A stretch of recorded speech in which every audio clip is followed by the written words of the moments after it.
My wife laughed. You really think I'd ever introduce you to my rich business partners? Right in front of her friends. I don't want you begging them for money. She mocked. I just smiled and said, don't worry, you won't have to. Then I left without another word. Later that night, her best friend texted me something that made me sit up straight. Look, I've been to some pretty awkward dinners in my life. There was that Thanksgiving where my Uncle Frank got drunk and started arguing with the gravy boat. And there was the time my college roommate brought his new girlfriend who turned out to be a hardcore vegan to a steakhouse. But nothing, and I mean absolutely nothing, could have prepared me for the nuclear-level cringe that went down at Clarissa's corporate dinner last Tuesday night.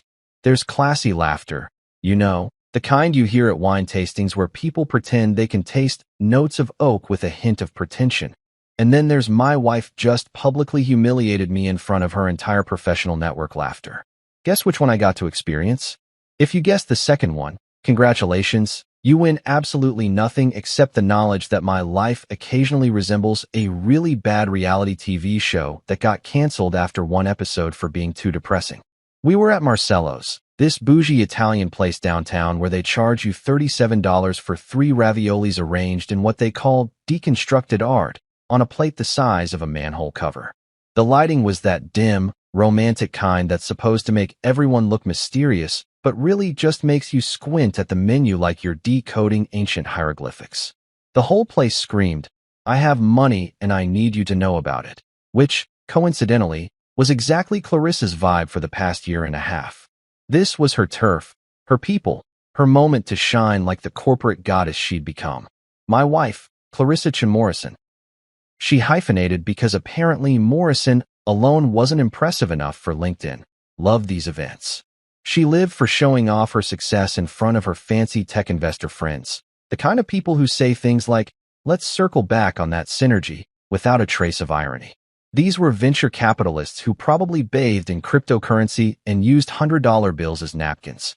Meanwhile, I was just the digital marketing guy, which in this crowd apparently translated to unemployed, but with Wi-Fi access, or possibly that charity case Clarissa keeps around for mysterious reasons, probably involving organ harvesting. I should have known something was off when she specifically requested I wear my nice blazer, the one I bought on sale at Macy's 3 years ago that she constantly side-eyed like it had personally offended her ancestors. She'd even laid it out on the bed that morning with a look that said, try not to embarrass me more than necessary. I'd laughed it off then. Joke's on me, literally. The dinner started normal enough. Well, normal for a gathering where people unironically discuss their stock portfolios over appetizers and measure their self-worth in Tesla shares. I was seated next to Clarissa, across from her business partner Marcus, a guy who looked like he got his personality from a corporate training video, and his wife Jennifer, who had the kind of smile that never quite reached her eyes, like she was perpetually reviewing your performance in her head and finding it lacking. Then there was David Chun, another investor in Clarissa's latest venture, and his boyfriend Andre, who at least seemed somewhat human and had actually asked me a genuine question about my work earlier. I was starting to think maybe this wouldn't be a total disaster. Spoiler alert, I have terrible instincts. The conversation flowed like expensive wine, which is to say it was smooth but left a bitter aftertaste. They talked about market disruptions, seed funding rounds, and something called blockchain integration that I'm 73% sure they were just making up as they went along. I nodded along, contributed where I could, made a few jokes that actually landed. Andre laughed at my comment about growth hacking sounding like something you'd need antibiotics for. I was holding my own, thank you very much. Then Jennifer, bless her soul or curse it, I haven't decided yet, turned to Clarissa with this sparkly, wine-drunk enthusiasm and asked, so Clarissa, is your husband joining us for the partners' dinner next month? The one at the Waldorf? It's going to be absolutely divine, and we'd love to have the whole family there. I should mention that I had no idea there was a partners' dinner. This was news to me. But sure, why would my wife mention a fancy dinner event to her own husband? That would be crazy, right? Communication in marriage? What a wild concept. The table went quiet for half a second. That pregnant pause where you know something either really good or catastrophically bad is about to happen. I looked at Clarissa, expecting her to smile and say something like, oh yes, we're both looking forward to it. or literally anything that acknowledged I was a human being with feelings sitting right there. Instead, she smirked. Actually smirked. Like she'd been waiting for this moment, rehearsing it in the mirror, perfecting the exact angle of condescension. She looked at Jennifer, then did this little laugh. You know the kind, that fake, tinkling sound that wealthy women make when they're about to say something absolutely devastating but want it to sound casual, and said, with the kind of clarity that could cut glass, "You really think I'd ever introduce him to my rich business partners? I don't want him begging them for money." Time stopped. I'm not being dramatic. Actual time stopped. The entire table went silent. Forks paused midair. Marcus's water glass froze halfway to his mouth. Even the waiter, who'd been approaching with our entrees, did this weird shuffle-stop thing like he'd walked into an invisible force field of awkwardness. Andre's eyes went wide. Jennifer's mouth formed a perfect O of shock. David actually coughed into his napkin. And me? I just sat there for exactly 2.5 seconds while my brain processed what had just happened. My wife, the woman I'd supported through 3 career changes, the woman whose hand I'd held during her father's funeral, the woman who'd moved into my apartment 2 years ago because she was between places, had just publicly announced that I was essentially a financial liability and a social embarrassment. The thing about humiliation is that it hits you in waves. First wave, shock. Second wave, hurt. Third wave, rage. But if you wait long enough, there's a fourth wave, and that's the one where you realize you have a choice. You can either crumble, make a scene, prove everyone's low expectations right, or you can do something radical. You can keep your dignity. So I smiled. Not a fake smile, not a hurt smile, but a genuine, calm, absolutely done with this nonsense smile. I set down my fork with deliberate precision, wiped my mouth with my napkin like I was in a period drama, and said in the clearest, calmest voice I could manage, "Don't worry, you won't have to." Then I stood up. The chair made that satisfying scraping sound against the marble floor. I pulled my phone from my pocket, dropped my napkin on my plate like it was a resignation letter from this entire circus of a marriage, and walked toward the exit. The whole restaurant seemed to tilt slightly, or maybe that was just my world shifting on its axis. Behind me, I heard Clarissa's voice, sharp with panic, "Babe, wait." But I was already past the host's stand, already pushing through the door into the cool night air, already breathing like a free man. If confidence were currency, that exit made me a millionaire. My actual bank account, still decidedly middle class. But my self-respect? That just got a serious deposit, with interest. 2 years of marriage, and somehow, I completely missed the memo that I'd married the CEO of Disrespect Incorporated, a Fortune 500 company specializing in gaslighting, condescension, and making your spouse feel like they're auditioning for a role they'll never get. The benefits package apparently included zero emotional support, negative vacation days, and a severance plan that involved public humiliation at overpriced Italian restaurants. But let me back up, because Clarissa wasn't always this way. Or maybe she was, and I was just too busy being in love to notice the red flags that were basically forming a parade route right in front of my face. Love is blind, they say. In my case, love was blind, deaf, and apparently suffered from severe cognitive impairment. I met Clarissa Chun 2 years and 4 months ago at TechCrunch Disrupt in San Francisco. I was there covering the event for one of my digital marketing clients, a startup that made an app nobody needed but everyone pretended was revolutionary. You know the type. It's like Uber, but for plants, or some nonsense like that. Clarissa was there as a junior partner at a venture capital firm, prowling the convention center in a power suit that probably cost more than my rent, looking for the next big thing to throw money at. She was brilliant, I'll give her that. The woman could analyze a business model faster than I could order coffee. Smart, bold, charismatic, and possessed with the kind of ambition that could power a small city. She was also allergic to humility, but I mistook that for confidence at the time. Rookie mistake. There's a difference between confidence and arrogance. Confidence lifts you up, arrogance steps on your neck to get higher. We met at the after party, one of those networking events where everyone pretends to be casual while desperately trying to exchange business cards and LinkedIn profiles. I was at the bar, making a joke to the bartender about how the complimentary wine tasted like regret mixed with broken dreams, and she laughed. Like, actually laughed. Not that polite corporate chuckle, but a real, genuine laugh that made her eyes crinkle at the corners. That's the most honest thing I've heard all day, she said, sliding onto the bar stool next to mine. Everyone here is so busy bullshitting about disruption and innovation that they've forgotten how to be real people. I liked her immediately. We spent the next 3 hours talking about everything except work, music, travel, that weird phenomenon where you can never find matching socks, the conspiracy theory that pigeons are actually government drones. She loved my wit, or so she said. I loved her ambition. She had this energy, this drive that made you feel like anything was possible. She talked about changing the world, and for a brief, shining moment, I believed we could do it together. Within 2 months, she'd moved into my apartment in Brooklyn. I had a decent one-bedroom in Park Slope that I'd been renting for 3 years. Nothing fancy, but it was mine. It had character, which is New York real estate code for small and slightly falling apart, but in a charming way. I love that place.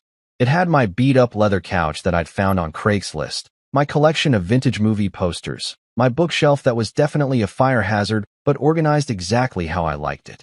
Clarissa moved in with 2 suitcases and a mission. Within a week, my leather couch was on the curb and replaced with something she called a mid-century modern statement piece that cost $3,000 and was so uncomfortable it felt like sitting on a board of directors meeting. My movie posters came down, too juvenile, and were replaced with abstract art that looked like someone had sneezed paint onto canvas and called it genius. My bookshelf got reorganized by color instead of author because apparently, that's what visionary people do. Babe, we need to elevate our space, she'd say, holding up paint swatches with names like Ethereal Whisper and Contemplative Fog. This apartment has so much potential. We just need to unlock it. I thought she meant we, as in us, together, partners. Turns out she meant I, as in her, dictator, and I was just the guy paying half the rent on a place that no longer felt like home. But I went along with it because I thought that's what you do when you're in love. You compromise, you adapt, you let your girlfriend turn your apartment into something that belongs in an IKEA catalog. The wedding was small, just our close friends and family at City Hall, followed by dinner at this little bistro in the West Village. No big reception, no DJ playing Cupid Shuffle, just intimate and perfect. Or so I thought. Looking back, I realized Clarissa kept it small because she didn't want to mix her professional life with her personal life, which is code for I don't want my rich friends to see that I married someone who shops at Target.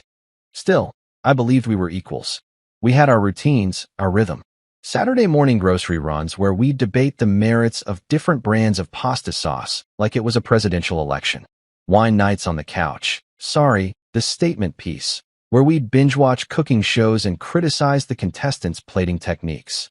Sunday morning walks through Prospect Park where we'd grab bagels and plan our future like it was this beautiful, collaborative project. I thought we had rhythm. Turns out, I was dancing solo while she was already choreographing a different number with someone else. But I'm getting ahead of myself.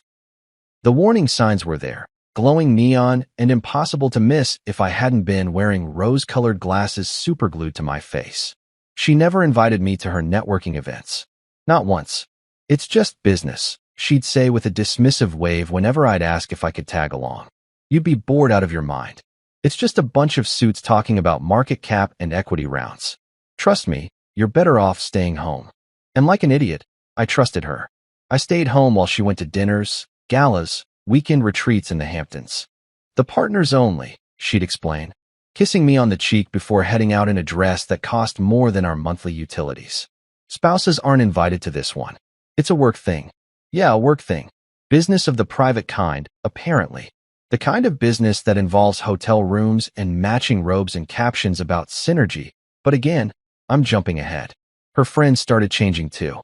The ones I'd met at the beginning, normal people with normal jobs who liked normal things like brunch and complaining about subway delays, slowly got phased out. Replaced by people with titles like Chief Innovation Officer and Executive Managing Director of Strategic Partnerships, which I'm pretty sure are just fancy ways of saying, I have money and need everyone to know about it. She stopped asking about my day, stopped caring about my clients, my projects, my wins. When I'd tell her about landing a new account or finishing a successful campaign, she'd nod absently while scrolling through her phone, throwing out a distracted, "That's great, babe," that had all the enthusiasm of someone reading the terms and conditions on a software update. But the worst part? I started believing her narrative about me, that my work wasn't as important as hers, that digital marketing was somehow less legitimate than venture capital, that I should be grateful she even acknowledged my existence at social events. On the rare occasions, she actually brought me along. I became smaller, quieter. I stopped talking about my achievements because they seemed insignificant compared to her latest deal or investment. I started introducing myself as Clarissa's husband before mentioning my own name, like I was an accessory to her success story rather than my own person. Looking back now, with the benefit of hindsight and a healthy dose of anger, I can see exactly what happened. I didn't marry a partner. I married someone who needed an audience, a supporting character in her one-woman show about climbing the corporate ladder while stepping on everyone beneath her designer heels. But that night at Marcello's, when she publicly announced that I was too embarrassing to introduce to her rich friends, something inside me finally snapped back into place, like a bone that had been set wrong and suddenly realigned. The fog lifted, and I could see clearly for the first time in months. I hadn't changed. She had. Or maybe she'd always been this way, and I'd just been too busy being in love to notice I was in love with an illusion. That night, after my dramatic exit from Marcello's that would have made even the most seasoned soap opera actor proud, I went back to our apartment and did what any rational adult would do in my situation. I sat on the uncomfortable $3,000 statement piece that used to be my beloved Craigslist couch, cracked open a beer, and stared at my phone like it was a crystal ball that might reveal the secrets of the universe, or at least explain what the hell had just happened to my marriage. I waited for her to text. An apology, maybe. Sorry I publicly eviscerated you in front of my entire professional network, babe, or even a simple "we need to talk" would have sufficed. Hell, at that point, I would have settled for a "you left your credit card at the restaurant" just to acknowledge that I existed and hadn't imagined the entire humiliating disaster. Nothing, just silence. The kind of silence that's louder than any argument, the kind that fills up your apartment and sits on your chest and makes you question every single decision that led you to this exact moment. My phone sat there on the coffee table. Sorry, the artisanal reclaimed wood surface piece, mocking me with its complete lack of notifications. I checked it approximately every 47 seconds like some kind of deranged lab rat hitting a button for a reward that wasn't coming. Maybe she'd texted and my phone had glitched. Maybe she'd called and somehow all the cellular towers in New York had simultaneously malfunctioned. Maybe I'd accidentally blocked her number in a fugue state. Spoiler alert, none of these things had happened. She just genuinely wasn't reaching out. Around 10:30, I started crafting mental responses to the apology text that definitely wasn't coming. I went through all the stages. The angry response where I told her exactly what I thought of her and her pretentious friends. The dignified response where I calmly explained why her behavior was unacceptable. The petty response where I just sent back a gif of someone laughing. I had a whole collection of imaginary text conversations that would never happen, which is either sad or pathetic or both. Probably both.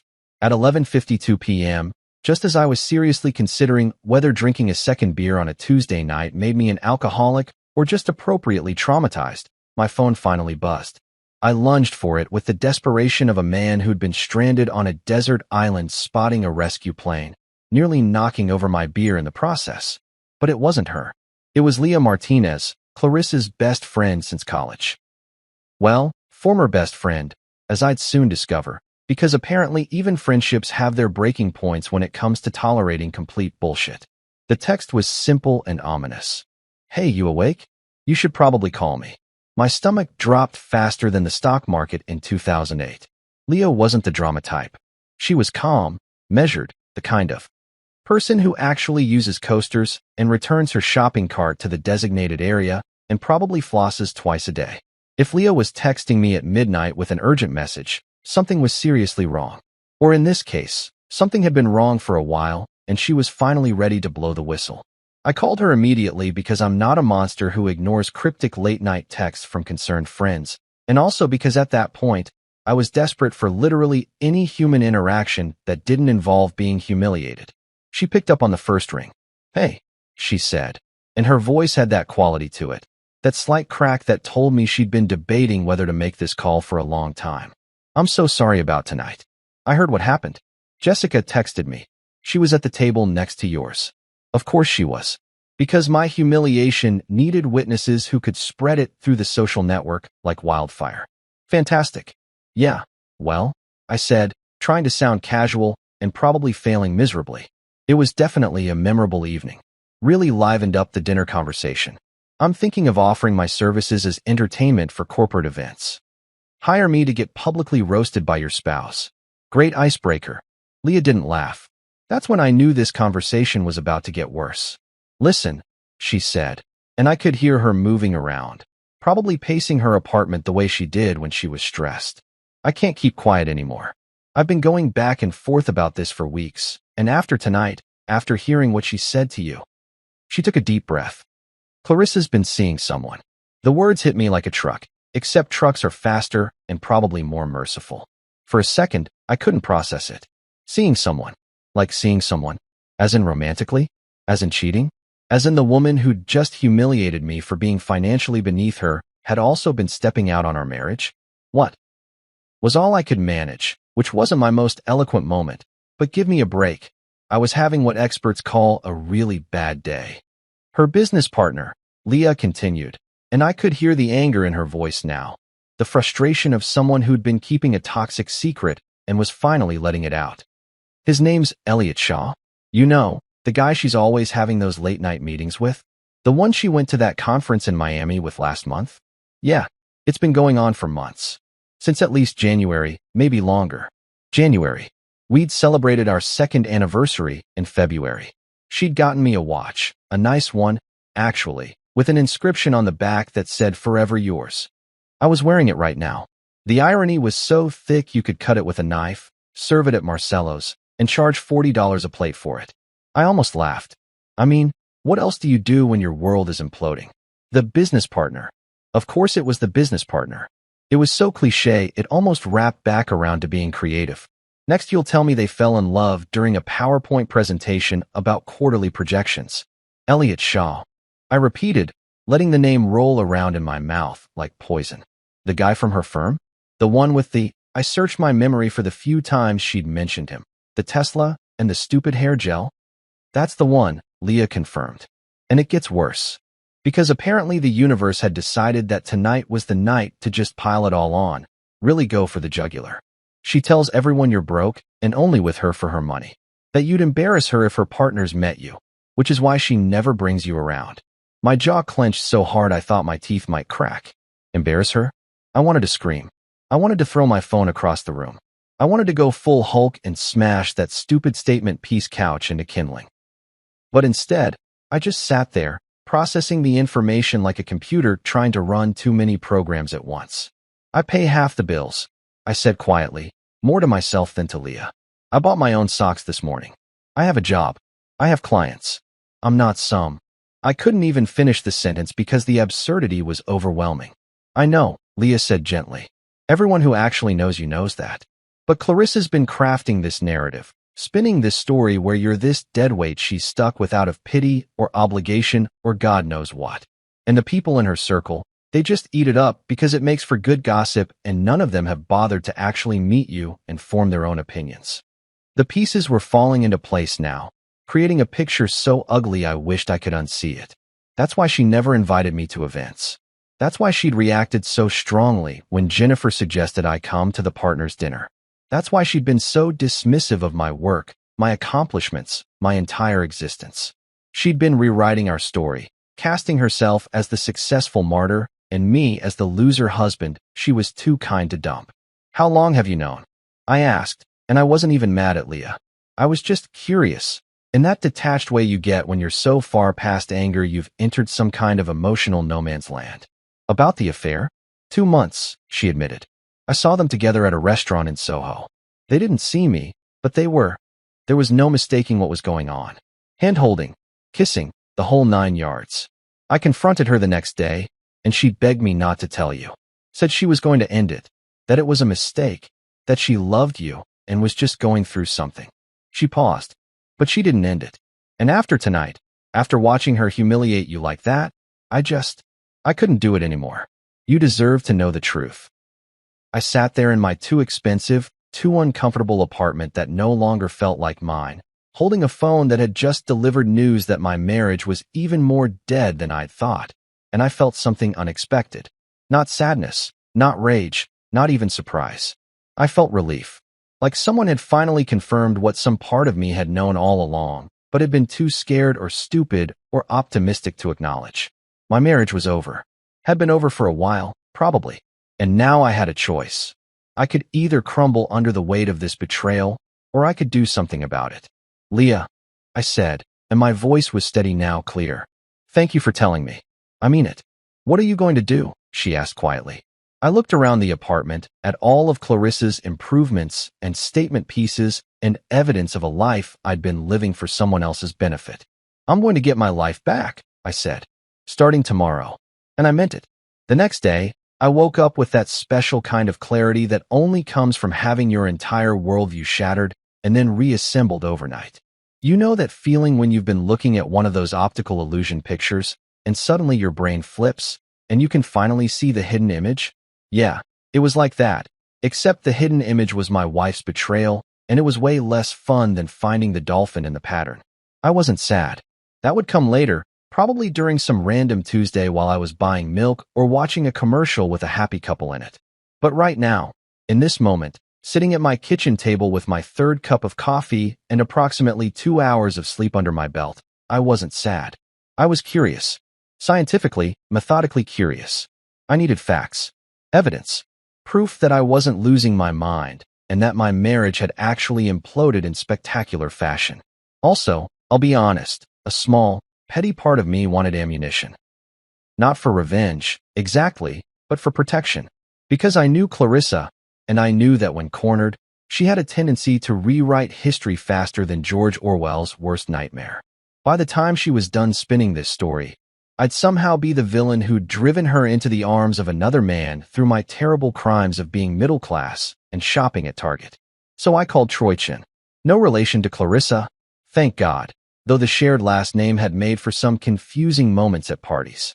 Troy was my buddy from college, an IT wizard who dropped out sophomore year to work for a tech startup and now made more money than all of us combined, while wearing hoodies and eating ramen for fun, not out of necessity.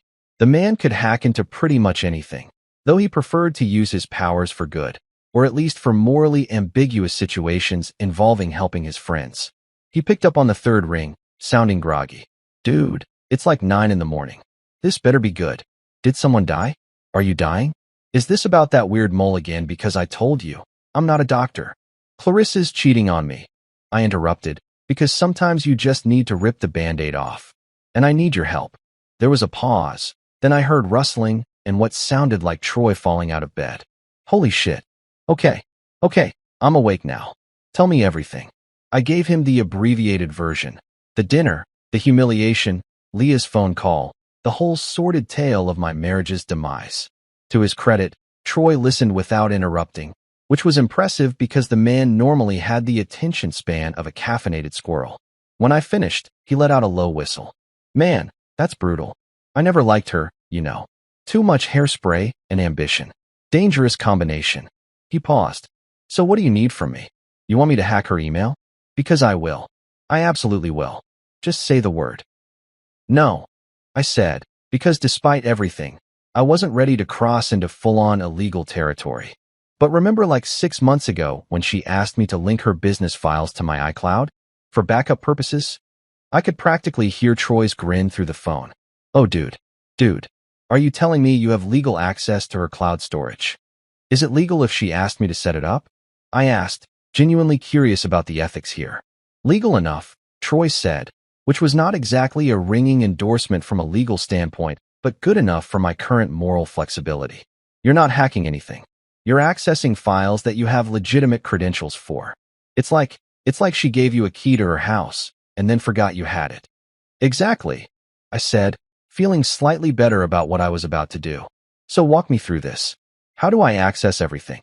Troy launched into an explanation about shared drives, cloud storage, and digital footprints that was way more detailed than I needed, but which I appreciated anyway, because it made this feel more legitimate, more official.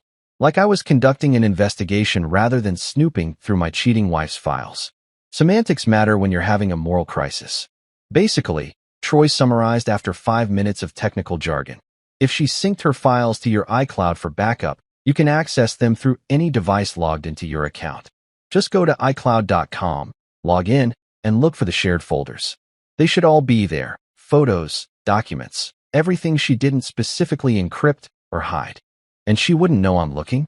I asked, because the last thing I needed was a notification popping up on her phone that said, "Your husband is currently viewing evidence of your affair." Nah, you're good. It's your account. You're just accessing your own storage. She's the guest here, technically. Troy paused. This is beautiful, by the way. I mean, terrible for you, but beautiful from a digital karma perspective. She literally handed you the evidence. I thanked Troy, promised to update him later, and hung up. Then I sat there for a minute, staring at my laptop like it was Pandora's box. Once I looked, there was no going back. I'd have confirmation. Evidence. Proof that my marriage was as dead as my hopes for a peaceful resolution. But here's the thing about curiosity and betrayal. They're a hell of a combination. I opened my laptop, navigated to iCloud.com, logged in with my credentials, and there it was. A folder labeled Clarissa Work_Backup. Genius name, babe. Really encrypted that one. I clicked it open. The first thing I saw was a subfolder labeled Events, which seemed innocent enough until I opened it, and found myself staring at approximately 200 photos that definitely weren't business-related unless business had suddenly become a euphemism for affair. There they were, Clarissa and Elliot Shaw, the business partner with the stupid hair gel and the Tesla. Photos of them at fancy restaurants I'd never been to, wine glasses raised in toasts I'd never been part of. Photos at what looked like a yacht party, because of course there was a yacht, with Clarissa laughing in a way I hadn't seen her laugh in months, maybe years. Photos at hotel suites with views that probably cost more per night than my monthly salary. And then there were the really damning ones. The kind that left absolutely no room for interpretation or the "we're just colleagues" defense. Elliot's arm around her waist. Clarissa kissing his cheek. The two of them in matching white robes, hotel robes, clearly, on what appeared to be a balcony overlooking the ocean. One photo even had a caption, because apparently my wife had decided to document her affair like it was a vacation scrapbook, celebrating Synergy Redheart. Synergy. She'd actually written Synergy. I laughed out loud, a bitter, slightly unhinged sound that echoed in my empty apartment. Yeah, Synergy. Great word for adultery. Very professional. Very business appropriate. I'm sure that'll look fantastic in the divorce proceedings. I kept scrolling, my morbid curiosity fully engaged now.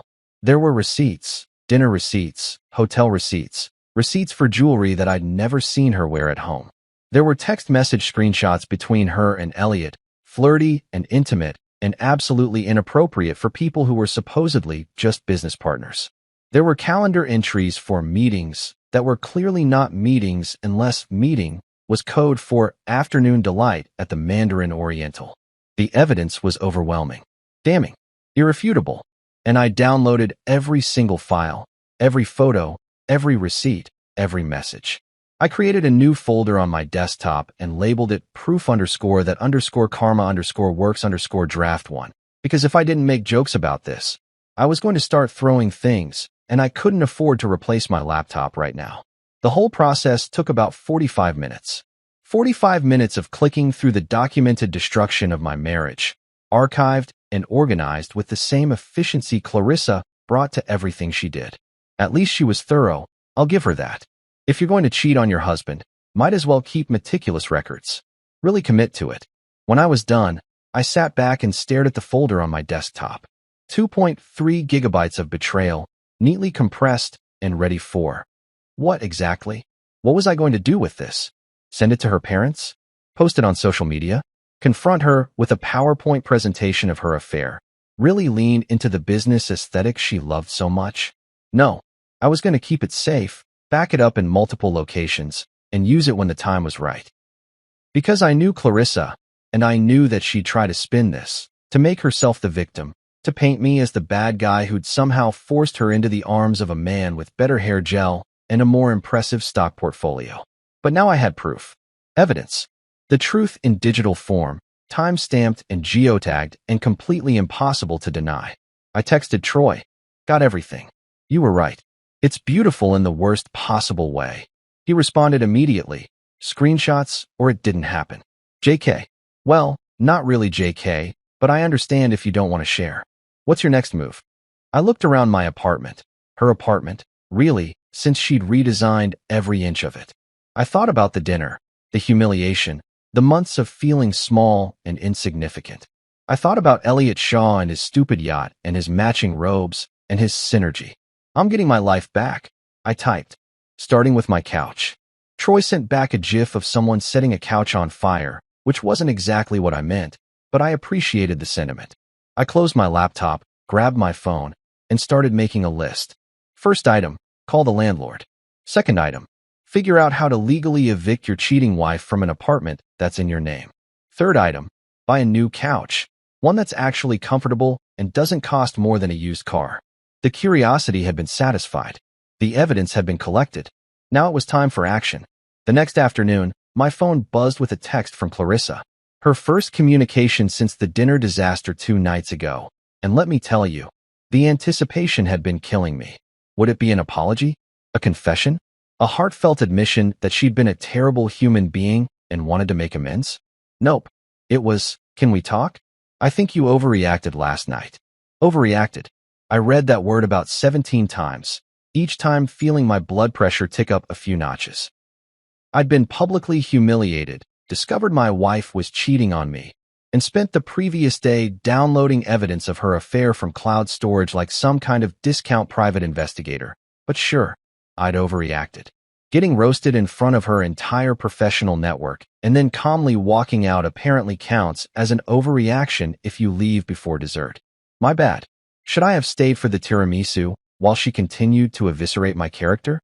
Would that have been the appropriate response? I took a deep breath, counted to 10, then counted to 10 again because the first time didn't work and typed back, sure. Daily Grind. 3 p.m. Daily Grind was our usual coffee shop, a hipster place in Brooklyn that served overpriced lattes with foam art and played indie music that sounded like someone gently weeping into a ukulele. We'd had our first date there, back when I thought Clarissa was the love of my life and not the future destroyer of my emotional well-being. The nostalgia felt fitting. Might as well end this relationship where it began, completing the circle of dysfunction.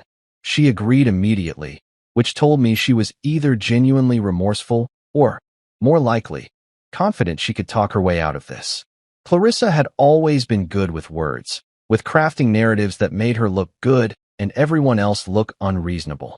I'd seen her do it in business meetings, turning potential disasters into learning opportunities and failed projects into pivots. But this time, I had receipts. Literally, hotel receipts with her name on them. I showed up at 2:55 p.m. because punctuality is a virtue, and also because I wanted to claim the good table, the one in the corner with decent lighting and a clear view of the door. Strategic positioning matters when you're about to have the conversation that ends your marriage. I ordered my usual coffee, a simple medium roast with cream, none of that oat milk, turmeric, adaptogenic mushroom nonsense that cost $8 and tasted like regret. Clarissa arrived at 3:17 p.m., 17 minutes late, which was so typical it almost made me laugh. She'd always operated on what I called Clarissa time, a flexible concept where schedules were suggestions and other people's time was less valuable than hers. She was wearing the red blazer, the one I'd bought her 3 years ago for her first big promotion at the firm, the one I'd saved up for, spent way too much money on, presented to her with genuine pride and love. Of course she'd wear that. Psychological warfare disguised as fashion choice. She slid into the chair across from me with a practiced smile, the kind she probably used on difficult clients or investors who needed convincing. Hey, she said softly, like we were old friends catching up and not a married couple whose relationship had imploded spectacularly over wine and ravioli. Hey, I replied, taking a sip of my coffee and maintaining eye contact. I'd learned from every legal drama I'd ever watched that maintaining eye contact shows confidence. Also, I wanted to see her face when I dropped the bomb. Look, she started, leaning forward with what I'm sure she thought was an earnest expression. About the other night. I was drunk and stupid, okay? Those dinners always stress me out. Everyone's always trying to one-up each other, and I had like 3 glasses of wine on an empty stomach. She reached across the table like she was going to take my hand, but I pulled back, wrapping both hands around my coffee cup instead. So your defense is that alcohol made you announce to a table full of people that I'm too embarrassing to introduce to your business partners? I asked calmly. That I'd beg them for money? That's the story we're going with. She had the decency to look uncomfortable, at least. I didn't mean it like that. It came out wrong. You know how I get when I'm drinking. I say things I don't mean, and everyone at that table knows not to take me seriously when I'm being sarcastic. Clarissa, I interrupted, because I could feel her building momentum, getting ready to launch into full spin doctor mode. Who's Elliot? The color drained from her face so fast I thought she might actually pass out. It was almost impressive, watching someone go from confident to terrified in 0.3 seconds. Her mouth opened, closed, opened again like a fish trying to figure out how to breathe on land. What? She finally managed, but her voice cracked on that single syllable. I pulled out my phone. Bless you, smartphone technology, and slowly, deliberately slid it across the table. On the screen was one of my favorite photos from her cloud backup. Clarissa and Elliot on what appeared to be a yacht, his arm around her waist, both of them wearing sunglasses that probably cost more than my monthly insurance payment, with the caption Celebrating Synergy Red Heart, displayed in all its ironic glory. Elliot Shaw, I said, my voice steady despite the adrenaline coursing through my system. Your business partner. The guy you've been having late-night meetings with. The one you went to Miami with last month for that conference that apparently involved matching hotel robes and oceanfront balconies. Ring any bells? She stared at the phone like it was a venomous snake that had suddenly appeared on the table. Her hand trembled slightly as she reached for it, then thought better of it and pulled back. It's not what it looks like, she whispered, which has to be the most cliché response in the history of infidelity. Like, come on. You couldn't even be original in your denial? Really? I leaned back in my chair, suddenly feeling more relaxed than I had in days. There's something liberating about finally having the upper hand in a conversation. Because what it looks like is two people celebrating synergy in matching robes at a hotel. Which, by the way, is a fascinating choice of words. Synergy. Very professional. Very business appropriate. I especially enjoyed that one, along with the approximately 199 other photos documenting your affair. How did you? She started, then stopped, realization dawning. The cloud backup. The cloud backup you asked me to set up 6 months ago, I confirmed. Really thoughtful of you, actually. Saved me the trouble of hiring a private investigator. Though I have to say, your organizational system is excellent. Very thorough documentation. Really committed to the project. She opened her mouth, closed it, and I watched her cycle through about 15 different expressions: shock, anger, fear, calculation, before landing on tears. Actual tears, streaming down her face, her mascara starting to run in those dramatic lines that probably looked artistic in movies, but just looked desperate in a coffee shop at 3:30 p.m. on a Wednesday. I didn't mean to hurt you, she said, and her voice had that quiver that I'd fallen for so many times before. The vulnerability, the raw emotion. But this time, I could see the performance in it. The calculated choice to cry, to play the victim, to make this about her pain instead of her choices. Oh, I'm not hurt, I said, and it was only partially a lie. Sure, there was hurt buried somewhere under the anger and betrayal and bitter satisfaction, but right now, in this moment, I felt something better. I felt motivated, energized, free. You're not. She looked up, confused, like this wasn't going according to her script. Nope. I took another sip of coffee, letting the silence stretch between us. I mean, don't get me wrong. Finding out your wife has been cheating on you for months while telling everyone you're a broke embarrassment definitely stings. But you know what hurt more? Believing I wasn't good enough. Believing your narrative about me being less than. Shrinking myself to fit into your story. That's not. I never meant, she tried, but I held up a hand. You did. You absolutely did. And the crazy thing is, I let you. I bought into it. But that dinner? That beautiful, catastrophic disaster of a dinner where you humiliated me in front of everyone? That was the best thing you could have done for me. Because it woke me up. I stood up, leaving my half-finished coffee on the table. Some exits require full dramatic effect. So thank you, actually. Thank you for being so spectacularly awful that I finally saw clearly. Thank you for being careless enough to back up your affair photos to my cloud storage. And thank you for wearing that red blazer today. Really brings back memories of when I thought you were someone worth loving. Wait, she said, standing up too, reaching for my arm. Where are you going? We need to talk about this. We can work through this. I gently pulled my arm away. No, we really can't. Because here's the thing, Clarissa, I'm done. Done apologizing for not being rich enough, successful enough, impressive enough for you. Done pretending your disrespect was just your personality. Done being married to someone who values me less than her stock portfolio. You can't just leave, she said, and now the tears were gone, replaced by anger. There it was, the real Clarissa. We're married. You can't just walk away. Watch me, I said. Oh, and by the way, pack your stuff. You've got until Friday. Her eyes widened. You can't kick me out of our apartment. Actually, I can. Lease is in my name. Always has been. You moved into my place, remember? Before you redecorated it into something from a lifestyle magazine nobody actually reads. I walked toward the door, then paused and turned back. One more thing. Elliot might want to know you're married. I hear transparency is important in business partnerships. And with that, I walked out of Daily Grind, leaving Clarissa standing there speechless for probably the first time in her life. The bell above the door chimed as I left, and I swear it sounded like applause. I'd already talked to our landlord that morning, before the coffee shop confrontation, because I'm a planner and also because I wanted to make sure I wasn't about to commit some kind of illegal eviction that would land me in housing court explaining to a judge why I'd kicked out my cheating wife. Turns out, when the lease is entirely in your name and your spouse isn't on any official documentation, you have significantly more power than you'd think. Who knew? Well, Mr. Kowalski knew. Our landlord, a 60-something Polish guy who'd seen enough tenant drama in his 40 years of property management to write a book about it. Your wife, he'd said over the phone, his thick accent making the word wife sound like an accusation. She is not on lease. Never has been. I remember when she moved in, you tell me is temporary, maybe 6 months. That was 2 years ago.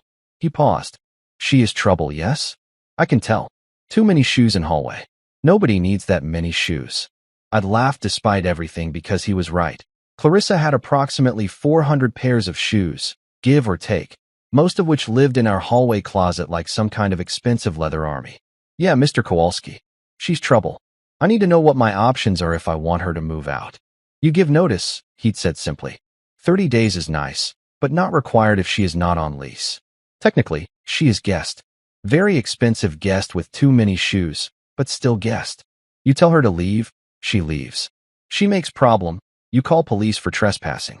Is your apartment, your name, your rent, your rules. Armed with this information and a newfound sense of legal righteousness, I'd met Clarissa at the coffee shop and dropped the eviction bomb. The look on her face when I told her to pack up by Friday had been worth every uncomfortable conversation that was sure to follow. She tried calling me approximately 47 times after I left Daily Grind. I ignored all of them. She'd texted me another 36 times, ranging from angry, "You can't do this," to desperate, "Please, can we just talk like adults?" to manipulative, "I'm having a panic attack, I need you." I responded to exactly one message, the one where she claimed she had nowhere to go. That's not my problem. You have until Friday at 6 p.m. After that, your stuff goes to storage and the locks get changed. Was I being harsh? Maybe. But you know what's also harsh? Cheating on your spouse for months, humiliating them publicly, and then expecting them to just roll over and take it because you've decided to cry about consequences. Thursday morning, Leah texted me. Clarissa called me crying. Asked me to help her pack. I said yes because honestly, I want to make sure she actually leaves. That okay? More than okay, I replied. Thank you. Seriously. No problem, she wrote back. I've been wanting to tell her off for months. This gives me an excuse to do it while being helpful. Win-win. I decided to stay at Troy's place for those 3 days, partly because I didn't want to be there during the packing process and partly because I didn't trust myself not to say something I'd regret. Also, Troy had a PlayStation 5 and a collection of craft beers that seemed appropriate for processing the end of a marriage. Dude, you're handling this way better than I would. Troy said on Wednesday night, as we played some zombie survival game that felt oddly therapeutic. If I found out my wife was cheating, I'd probably set all her stuff on fire and post the video on YouTube. Tempting, I admitted. But arson seems like it would complicate the divorce proceedings. Fair point, he said, shooting a virtual zombie in the head. Still, you're being very mature about this. It's actually kind of disturbing. When's the breakdown happening? I want to be prepared. Should I buy tissues? Ice cream? A punching bag? I'm not going to break down, I said, though I wasn't entirely sure that was true. I'm just done. You know? Like, completely done. She killed any feelings I had left the moment she said I'd embarrass her in front of her rich friends. Troy paused the game and looked at me. You know what? Good. She's trash. Expensive, well-dressed trash, but trash nonetheless. You deserve someone who doesn't make you feel like you're not enough. Thanks, man, I said, genuinely touched by the sentiment, even though Troy had the emotional intelligence of a golden retriever most of the time. Friday arrived with all the anticipation of Christmas morning, except instead of presents, I was getting my apartment back. Leah had been texting me updates throughout the day like a play-by-play sports commentator. 10 a.m. We've started packing. She's crying over photo albums. I told her she should have thought about memories before making new ones with Elliot. She's not speaking to me now. 12 p.m. She wants to take the couch. I told her absolutely not. That's your couch. She just replaced it. She's arguing that she paid for it. I said, cool. Take the receipt and the couch can meet her at her new place. She's pouting. 2 p.m. The couch is staying. Victory. Also, did you know she has like 8 different face cream moisturizers? 8. Each costs more than my car payment. No wonder she needs a rich boyfriend. 4 p.m. We're almost done. She keeps asking where you are. I keep telling her it's none of her business. She tried to take your coffee maker.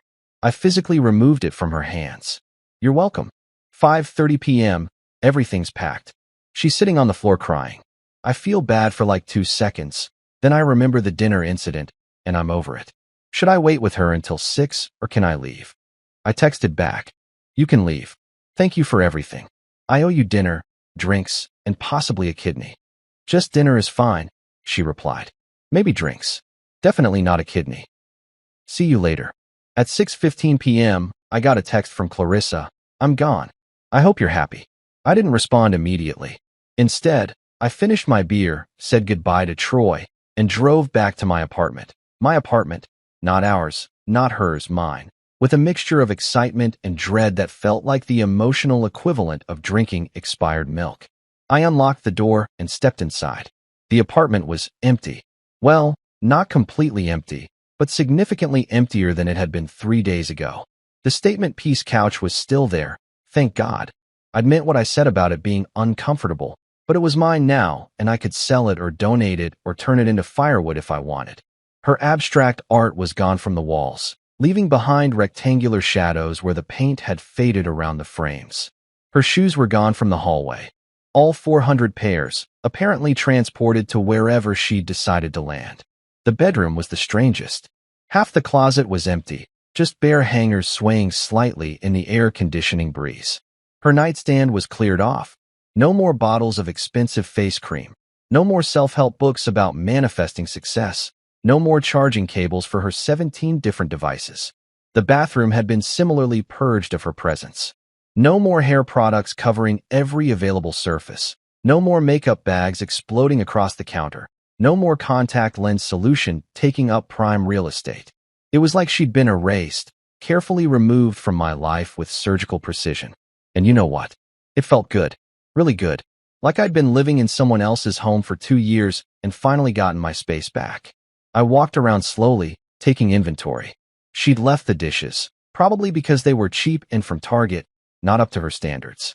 She'd left most of the furniture because, again, not expensive enough to bother with. She'd taken all the fancy kitchen gadgets she'd bought.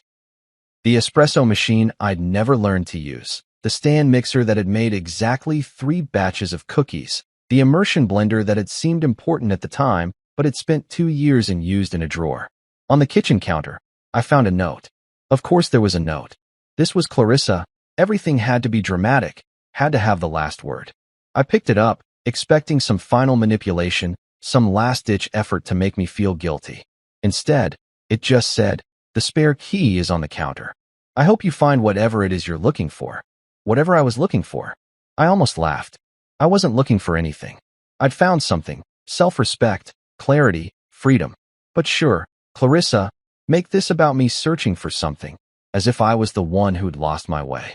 I crumpled up the note and threw it in the trash, which was oddly satisfying. Then I pulled out my phone and texted Troy. She's gone. Place is empty. I'm free. He responded immediately. Hell yeah? Want to celebrate? I'm thinking burgers and beer. My treat. Rain check. I texted back. Tonight, I just want to sit in my apartment and enjoy the silence. And that's exactly what I did. I ordered pizza. Not fancy pizza from that artisanal place Clarissa loved, but cheap, greasy, absolutely perfect pizza from the corner spot that delivered in 20 minutes. I grabbed a beer from the fridge, one of the cheap ones I'd been too embarrassed to drink when she was around because she'd made some comment about craft over quantity. I sat on the uncomfortable $3,000 statement piece couch, put my feet up on the coffee table without worrying about water rings, and watched whatever I wanted on TV without someone critiquing my choices. It was the best Friday night I'd had in 2 years. Around 9 p.m., my phone buzzed. Leah, how are you doing? Need company? I'm good. I wrote back honestly. Really, genuinely good. Thank you for everything you did. Seriously, you're a lifesaver. That's what friends do, she replied. Also, for what it's worth, I think you handled this whole thing with way more grace than she deserved. Proud of you. I smiled at my phone, feeling a warmth that had nothing to do with the beer. Thanks. That means a lot. Later, as I was getting ready for bed in my half-empty bedroom, I realized something. The apartment didn't feel empty. It felt clean, purged, like I'd finally removed an infection I hadn't even known was there. All of Clarissa's improvements, her statement pieces, her vision for our space, none of it had ever been about us. It had always been about her, about creating an environment that reflected her status and success, with me as an accessory that didn't quite match the aesthetic. Now I could rebuild, make this place actually mine, fill it with things I liked, not things I was told I should like. Maybe get my old couch back from wherever it ended up. Hang posters that made me happy instead of art that was supposed to impress people. 2 weeks after Clarissa's dramatic exit from my life and my apartment, I'd settled into a routine that felt almost normal. Work during the day, gym in the evening. I joined one, partly for health and partly because angry exercising is surprisingly therapeutic, and Netflix at night without anyone judging my taste in shows. I'd even bought a new couch, nothing fancy, just comfortable and decidedly not a statement piece. It was glorious. I was sleeping better, eating better, and generally existing better without the constant low-level stress of being married to someone who thought I was an embarrassment. I was in the middle of a particularly satisfying morning. Coffee, bagel, answering emails in my pajamas because working from home has its perks, when my phone buzzed with a text from Leah. The preview made me actually laugh out loud, which scared my neighbor's cat that had been lounging on my fire escape. You sitting down? The text read. I wasn't sitting down, but I immediately sat down, because when someone asks if you're sitting down before delivering news, it's either going to be spectacularly good or catastrophically bad, and given recent events, I was due for some good news. The universe owed me at least that much. I texted back, I am now. Hit me. 3 dots appeared, disappeared, appeared again. Leah was crafting this message carefully, which meant it was going to be good. Finally, the text came through, and it was beautiful. Elliot dumped her. Publicly. At a gala. Last night. I had to read it 3 times to make sure I wasn't hallucinating. Elliot, Mr. Synergy himself, the business partner with the Tesla and the stupid hair gel and the yacht photos, had dumped Clarissa. Not just dumped her, but publicly. At a gala. Which meant witnesses, lots of them. Probably the same crowd that had watched her humiliate me at Marcello's. Karma wasn't just real, it was working overtime and apparently had a flair for poetic justice. Details, I texted back in all caps because the situation demanded emphasis. I need details. All of them. Spare nothing. Leah called instead of texting, because some stories are too good to type out. Oh my God, she said the moment I picked up, and I could hear the barely contained glee in her voice. Where do I even start? Okay, so you know the Tech Innovation Gala? The one she's been talking about for months. The one she didn't invite me to because I'd embarrass her? I asked, unable to keep the satisfaction out of my voice. That's the one, Leah confirmed. So apparently, Elliot had no idea she was married. Like, actually no idea. She'd been telling him you were her assistant. Her assistant? Can you believe that? She told him you worked for her, handled her schedule, did her errands, whatever. Basically painted you as her employee. I laughed so hard I actually snorted, which was not attractive but was absolutely justified. Her assistant? Did I at least get a promotion before the breakup? Was I senior assistant? Executive assistant? Assistant to the regional manager? Leah was laughing too now. I don't know what your title was in her fantasy world, but get this. Elliot found out the truth. Someone at the gala, I don't know who, mentioned that Clarissa's husband had finally wised up and left her. Used those exact words, apparently. Elliot was confused, asked what they meant, and boom, the whole story came out. Multiple people told him she was married, had been married for 2 years, and that her assistant was actually her husband who'd recently kicked her out. Oh, this is beautiful, I said, and I meant it. This is the most beautiful thing I've heard in my entire life. What did he do? He confronted her right there in the middle of the gala, in front of everyone. Called her a liar and a fraud. Said he didn't associate with people who had no integrity. Then he walked away, and she tried to follow him. And he literally told her, and I quote because Jessica was there and heard the whole thing, "Don't contact me again. My lawyers will be in touch about dissolving our business partnership." I had to put the phone down for a second because I was laughing too hard to breathe. When I picked it back up, Leah was still talking, clearly on a roll. And then she tried to play it off like it was a misunderstanding, but nobody was buying it. Everyone there knew what had happened at your dinner, knew you'd left her, and now they knew why. Jessica said people were literally turning away from her when she tried to talk to them. She ended up leaving after like 20 minutes, and apparently she was crying in the bathroom before she left. Full mascara running, ugly crying meltdown. "Stop," I said, though I absolutely did not want her to stop. I can only handle so much joy at once. My heart might explode. Oh, but wait, there's more. Leah continued, and I could picture her grinning. She tried to move back to her parents' house. You know, her mom and dad who live in that nice place in Connecticut? I remember them, I said. Clarissa's parents had always been kind to me, surprisingly down-to-earth people who seemed confused about how they'd raised such an ambitious, status-obsessed daughter. Her dad was a retired teacher. Her mom was a librarian. Good people. Salt-of-the-earth types. Her mom kicked her out, Leah said with obvious satisfaction. Told her she was disappointed in her, that she'd raised her better than this, and that she needed to figure out her life before coming home. Her dad apparently didn't even argue, just backed up her mom. They adored you, by the way. Thought you were the grounded one, the good influence. Her mom literally said, you had a good man, and you threw him away for what? Money? Status? Shame on you. I felt an unexpected warmth in my chest. I'd always liked Clarissa's parents, had felt guilty about how the divorce would affect my relationship with them. Knowing they saw through her nonsense, that they'd sided with basic human decency over their own daughter's terrible choices, somehow made everything feel more validated. Where is she now? I asked, genuinely curious. Last I heard, she's staying with her college roommate in Manhattan. Some tiny studio apartment in Hell's Kitchen. Going from your nice Brooklyn place to a studio in Hell's Kitchen has got to sting. Oh, and Jessica also said she's been posting cryptic quotes on Instagram.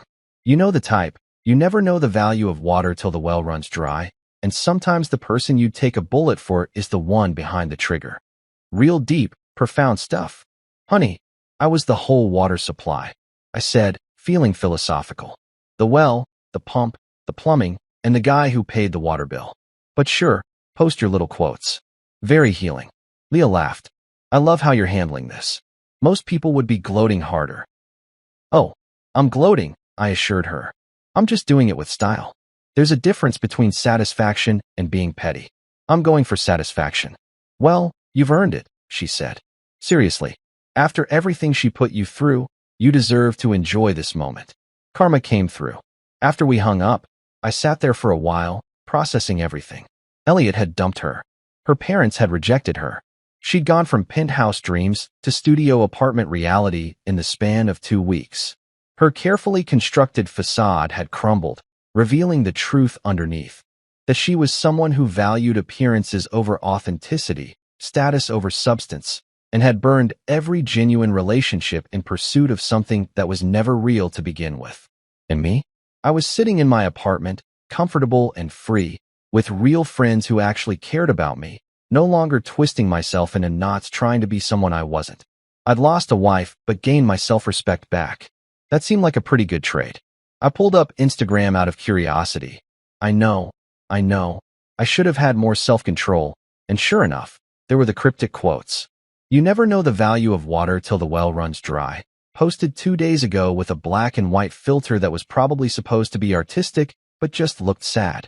The comments were mostly emojis and generic "Stay Strong Queen" messages from people who clearly didn't know the full story. I didn't like or comment. Didn't even screenshot it to send to Troy, though he would have appreciated it. I just looked at it for a moment, this digital monument to someone who'd learned consequences the hard way, and then I closed the app. There was something Clarissa had never understood, something that all her ambition and status chasing had blinded her to. Real wealth isn't about money or connections or impressing people at galas. It's about integrity. About having people in your life who know the real you and stick around anyway. About being able to look at yourself in the mirror and like what you see. By those metrics, I was rich. Not billionaire rich, not yacht party rich, but genuinely, meaningfully wealthy in the ways that actually mattered. And Clarissa? She was bankrupt. I texted Troy. Heard about Clarissa's epic downfall. Karma came through. He responded with a gif of someone popping champagne, followed by, "Justice. Want to celebrate? Drinks on me. Thanks, but I'm good." I typed back. Already celebrating in my own way. Mostly just enjoying the peace. "That's probably healthier than my celebration plans," he admitted. "But the offer stands whenever you're ready." I looked around my apartment, my actual apartment now, filled with my stuff, decorated how I wanted, peaceful and comfortable in mine. I thought about Clarissa in her studio in Hell's Kitchen, probably staring at her phone waiting for Elliot to text her back, wondering how everything had gone so wrong so fast. The thing about being grounded, the quality her parents had appreciated in me, is that when everything falls apart, you don't fall far. You're already on solid ground. But when you build your entire life on a foundation of appearances and lies and status, when everything is about climbing higher and looking down on people beneath you, the fall is spectacular. And I had a front row seat to watch it happen. Grounded, yes. As in not flying on private jets to hotel suites, not measuring my worth by my stock portfolio, not sacrificing my integrity for a seat at the table with rich people who'd forget my name 5 minutes after meeting me. I was grounded, and I'd never been more grateful for solid ground in my entire life. Revenge wasn't sweet, it was peaceful.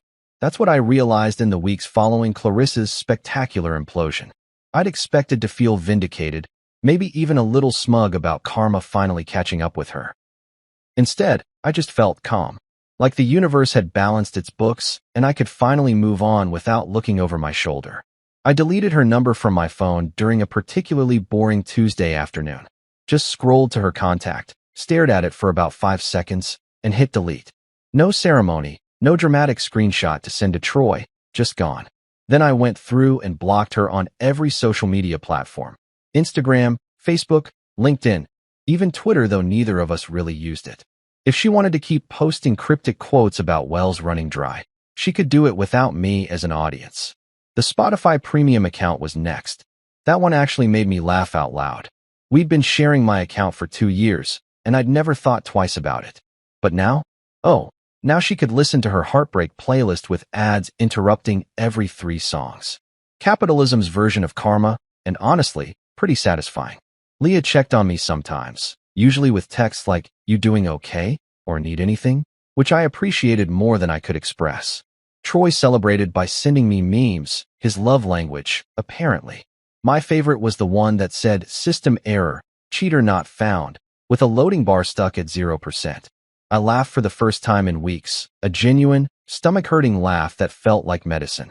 Humor, I realized, is therapy with better timing and significantly lower copays. Every joke, every sarcastic comment, every moment of finding absurdity in the disaster, it all helped. Not in that toxic, laugh away your pain way, but in the acknowledge how ridiculous this situation is and refuse to let it break you way. I was healing. Slowly, imperfectly, but genuinely. 3 weeks after achieving complete radio silence from Clarissa, I met Maya. Not because I was looking, honestly, dating was the last thing on my mind, but because Troy had forcibly reactivated my Hinge profile, while I was in the bathroom at his place. "You need to get back out there," he'd said when I'd discovered his meddling. "Not to find someone, just to remember that normal women exist." Maya was a third-grade teacher with a golden retriever named Noodles, which was objectively the best dog name I'd ever heard. Her first message to me was, "If you like dogs, sarcasm, and bad puns, I'm your girl. If you don't, I'm also your girl, but we'll have to work on your personality." Challenge absolutely accepted. Our first date lasted 4 hours. We met for coffee, ironically at Daily Grind, because apparently that place was determined to feature in every major chapter of my romantic life, and ended up walking through Prospect Park with Noodles, talking about everything and nothing. No designer dresses, no talk about stock portfolios or business synergy, just real conversation with someone who laughed at my jokes and didn't make me feel like I needed to apologize for existing. When she asked, "So when do I get to meet your friends?" I didn't panic or make excuses. I just grinned and said, "Whenever you want. They're pretty great, actually. One of them is responsible for us matching, so you kind of owe him." She laughed, that genuine kind that makes her eyes crinkle. Good answer. Most guys either want to keep you secret or introduce you to their mom on the second date. "You seem refreshingly normal." "I've been told I'm grounded," I said, and for the first time, it didn't feel like an insult. For the first time in years, I wasn't walking on eggshells. I was walking on air, with a woman who thought I was enough exactly as I was. About 2 months after Maya and I started dating, Leah sent me a screenshot. Clarissa had posted another cryptic quote on Instagram. "You never know the value of water till the well runs dry." She'd apparently recycled it, because growth and self-awareness weren't really her strong suits. I showed it to Maya, who was sitting on my new couch, the comfortable one, with Noodles sprawled across her lap like a 60-pound blanket. She read it, raised an eyebrow, and said, "Is she talking about you? Because that's adorable. Honey, you were the whole water supply, the well, and the guy who maintained the infrastructure." She didn't lose water. She lost a fully operational utility company. I laughed so hard I snorted, which made Noodles bark in confusion. This was my life now, laughing at my ex-wife's Instagram posts with my girlfriend and her golden retriever, feeling nothing but mild amusement where there used to be pain. "You know what's funny?" I said, scratching Noodles behind the ears. "I don't hate her anymore. I actually think I should thank her.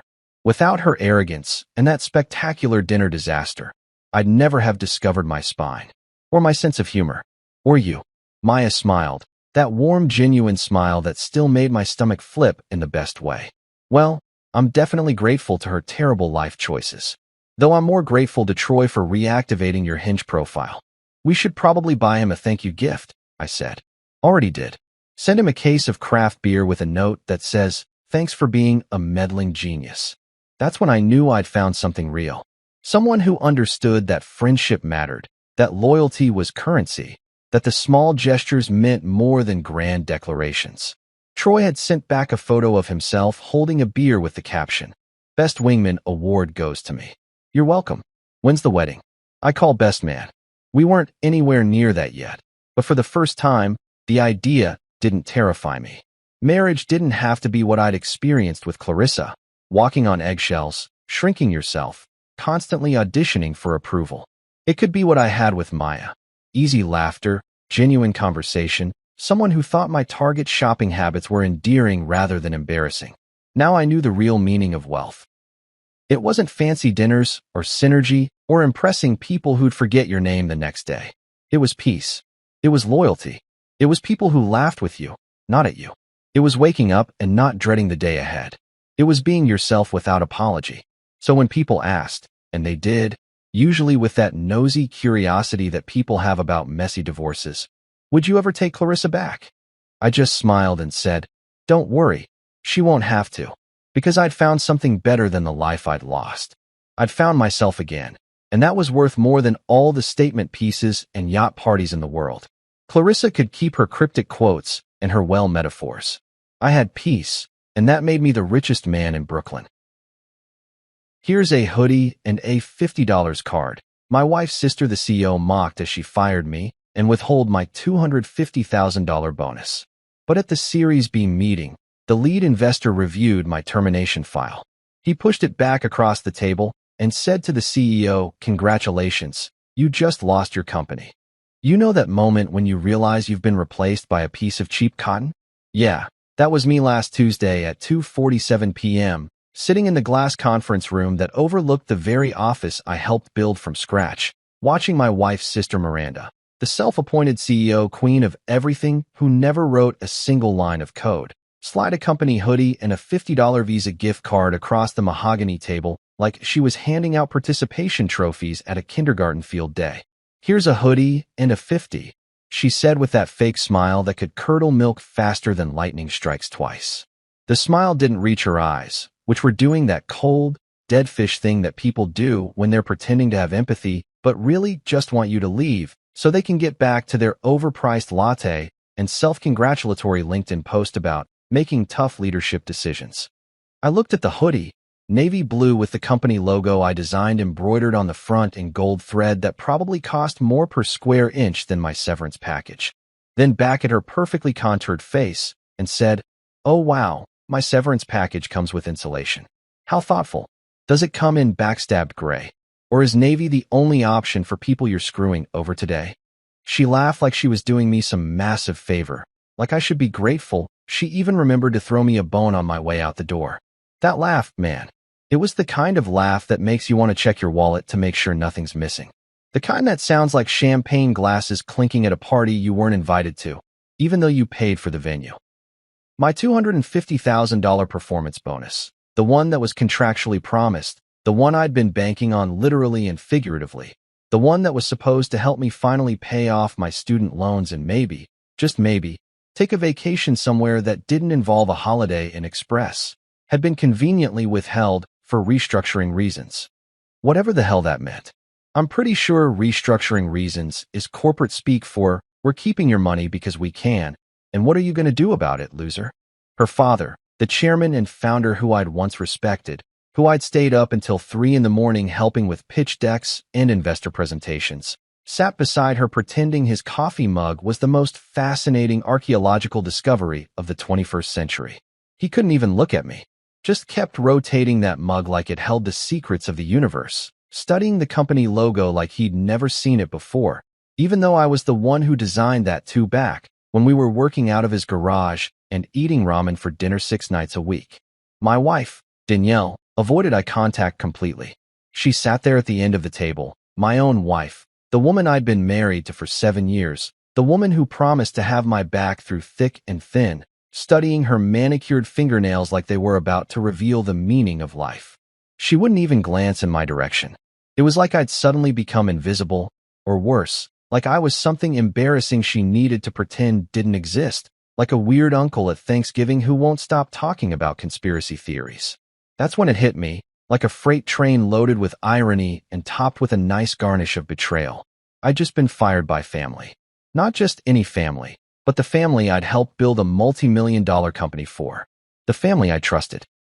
The family I'd given everything to, including my 20s, my health, my sanity, and apparently my ability to recognize when I was being slowly pushed off a cliff. And all I got was a lousy hoodie that smelled like betrayal, corporate arrogance, and whatever chemical they use to make cheap promotional merchandise that falls apart after 3 washes. Oh, and $50. Let's not forget the $50. I could almost buy groceries for a week with that. Almost. I picked up the hoodie, feeling the weight of it in my hands. Probably weighed about as much as their gratitude, which is to say, practically nothing. The fabric was that weird synthetic blend that makes you sweat when it's warm and provides absolutely no warmth when it's cold.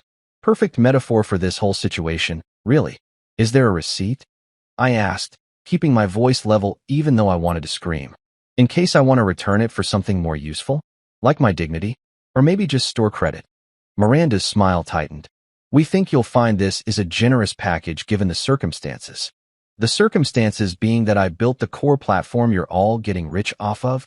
"You were compensated fairly for your work," she said, her voice taking on that HR-approved tone that means the conversation is over and you're supposed to just accept your fate like a good little terminated employee. Her father finally looked up from his coffee mug, his eyes meeting mine for just a second before darting away like a guilty dog who knows he knocked over the trash can. "Jordan, we appreciate everything you've done for the company. This is just business. Just business. Right. Because nothing says just business, like firing your son-in-law in a glass conference room where everyone in the office can watch.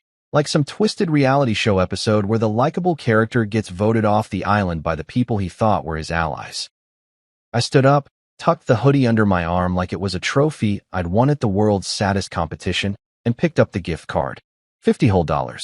I could feel the weight of everyone's eyes on me. The employees outside the glass walls, the ones I'd mentored and helped hire, all pretending to work while watching the drama unfold like it was better than anything on Netflix. Well, I said, pushing my chair in because my mom raised me right even if these people didn't. Thanks for the memories. And the hoodie. I'll treasure it forever.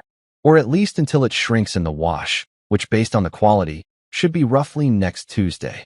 I walked toward the door, and Miranda called after me. Your access will be revoked by end of day. Security will escort you out. Of course they would. Because nothing says, we value your contributions, like having a 19-year-old security guard named Brad watch you pack your desk into a cardboard box like you're some kind of criminal who might steal the staplers on your way out. As I left that conference room, walking past the desks I'd helped pick out, past the motivational posters I'd always found ridiculous, past the coffee machine I'd personally funded when the company was too broke to buy one, I felt something shift inside me. It wasn't anger exactly. It was more like clarity. The kind of clarity you get when you finally realize you've been playing chess with people who don't even know the rules, who think the knight moves in a straight line and that checkmate is just a suggestion. They thought they'd won. They thought they'd gotten rid of the problem, cleared the deadweight, simplified the cap table, whatever corporate buzzword makes people feel better about screwing over the people who actually did the work. But here's the thing about underestimating people. It's really, really fun to prove them wrong. And I had a feeling, just a tiny, delicious little feeling buried under all the humiliation and shock, that this wasn't over. Not even close. I walked out of that building wearing my new hoodie, $50 richer and $250,000 poorer, but with something they couldn't take away. I knew where all the bodies were buried. Metaphorically speaking, of course. And sometimes, knowledge is worth more than money. Sometimes it's worth everything. It wasn't always this ridiculous, you know? There was actually a time when we were all on the same team, back when dreams were bigger than egos and nobody was wearing designer suits to meetings because nobody was having meetings. We were too busy actually working. I joined the company back when it wasn't even a company, just an idea scribbled on napkins and a two-car garage in Pasadena that smelled like burnt pizza, stale energy drinks, and the kind of desperation that comes from believing you're about to change the world armed with nothing but laptops held together with duct tape and pure stubbornness. This was before the fancy office with the exposed brick and the artisanal coffee bar. This was when office perks meant someone remembered to buy toilet paper for the bathroom we shared with the garage's water heater. Miranda didn't even know what a motherboard was back then. I'm not being mean. That's just a fact. She literally thought it was something that came with Wi-Fi built in, like it was a household appliance you could pick up at Best Buy. Does it come in white? She asked once, completely serious, while I was elbow deep in a server rack trying to figure out why our whole system kept crashing every 47 minutes like clockwork. Her father, Richard, back when I was allowed to call him Richard instead of Mr. Chun, or Sir, or the guy who pretends not to know me at company functions, had the business vision. He'd made some money in real estate, had connections with investors, understood market timing, and all that MBA stuff that sounds impressive at cocktail parties. But tech? The man could barely send an email without accidentally CCing his entire contact list and somehow attaching the same file 17 times. That's where I came in. Fresh out of Carnegie Mellon with a degree in computer science, stupid enough to believe that talent and hard work actually mattered, naive enough to think that helping build something from the ground up meant you'd actually get credit for it later. I was 24 years old and convinced I was going to be the next tech success story. Spoiler alert, I was half right about the success story part, just wrong about who'd be taking credit for it. We used to pull all-nighters in that garage, surviving on pizza that we ordered from the same place so often that the delivery guy, Marcus, knew our order by heart and started just showing up at midnight without us even calling. Extra large pepperoni, breadsticks, and a 2-liter of Mountain Dew, he'd say, and we'd hand him cash we couldn't really afford to spend because nobody had explained to us that you're supposed to eat things other than pizza when you're building a startup. I'd be hunched over my laptop, writing code until my eyes felt like they were bleeding, building the software architecture that would eventually become the platform Miranda now claimed to have conceived and designed herself. Richard would pace back and forth, talking about market opportunities and investor pitches, getting genuinely excited about the possibilities. And Miranda? She'd bring snacks. That was literally her job. She'd show up around 7 with bags from Trader Joe's, unload some hummus and pita chips, maybe some of those dark chocolate peanut butter cups, and then sit on the old couch scrolling through Instagram while occasionally asking, "How's it going?" Like she was checking on a science project. My wife, girlfriend back then, Danielle, would stop by after her nursing shifts, still in her scrubs, bringing actual food that contained vegetables and protein. She'd sit next to me, rub my shoulders while I coded, and tell me how proud she was. "You're going to change everything, babe," she'd say, kissing the top of my head. "I can feel it. This is going to be huge." I believed her. We all believed it. That's the thing about the garage days. Everyone's equal when you're all sitting on folding chairs, and the biggest perk is that someone's spring for name brand soda instead of the generic stuff that tastes like disappointment and artificial sweeteners. Richard used to say it all the time. "Someday, this will be huge. Someday, people will be talking about what we built here." He'd gesture around the garage like it was already a shrine to innovation, like the oil stain on the concrete floor and the boxes of old Christmas decorations stacked in the corner were going to be part of the origin story they'd tell at TED Talks. I believed him. God help me, I actually believed him. I gave them everything. My brain, obviously, every algorithm, every line of code, every architectural decision that made the platform actually work instead of just being another failed startup that crashed and burned before anyone even knew it existed. I gave them my weekends, which turned into every weekend for 3 years straight. I gave them my evenings, my early mornings, my lunch breaks that I spent debugging instead of eating.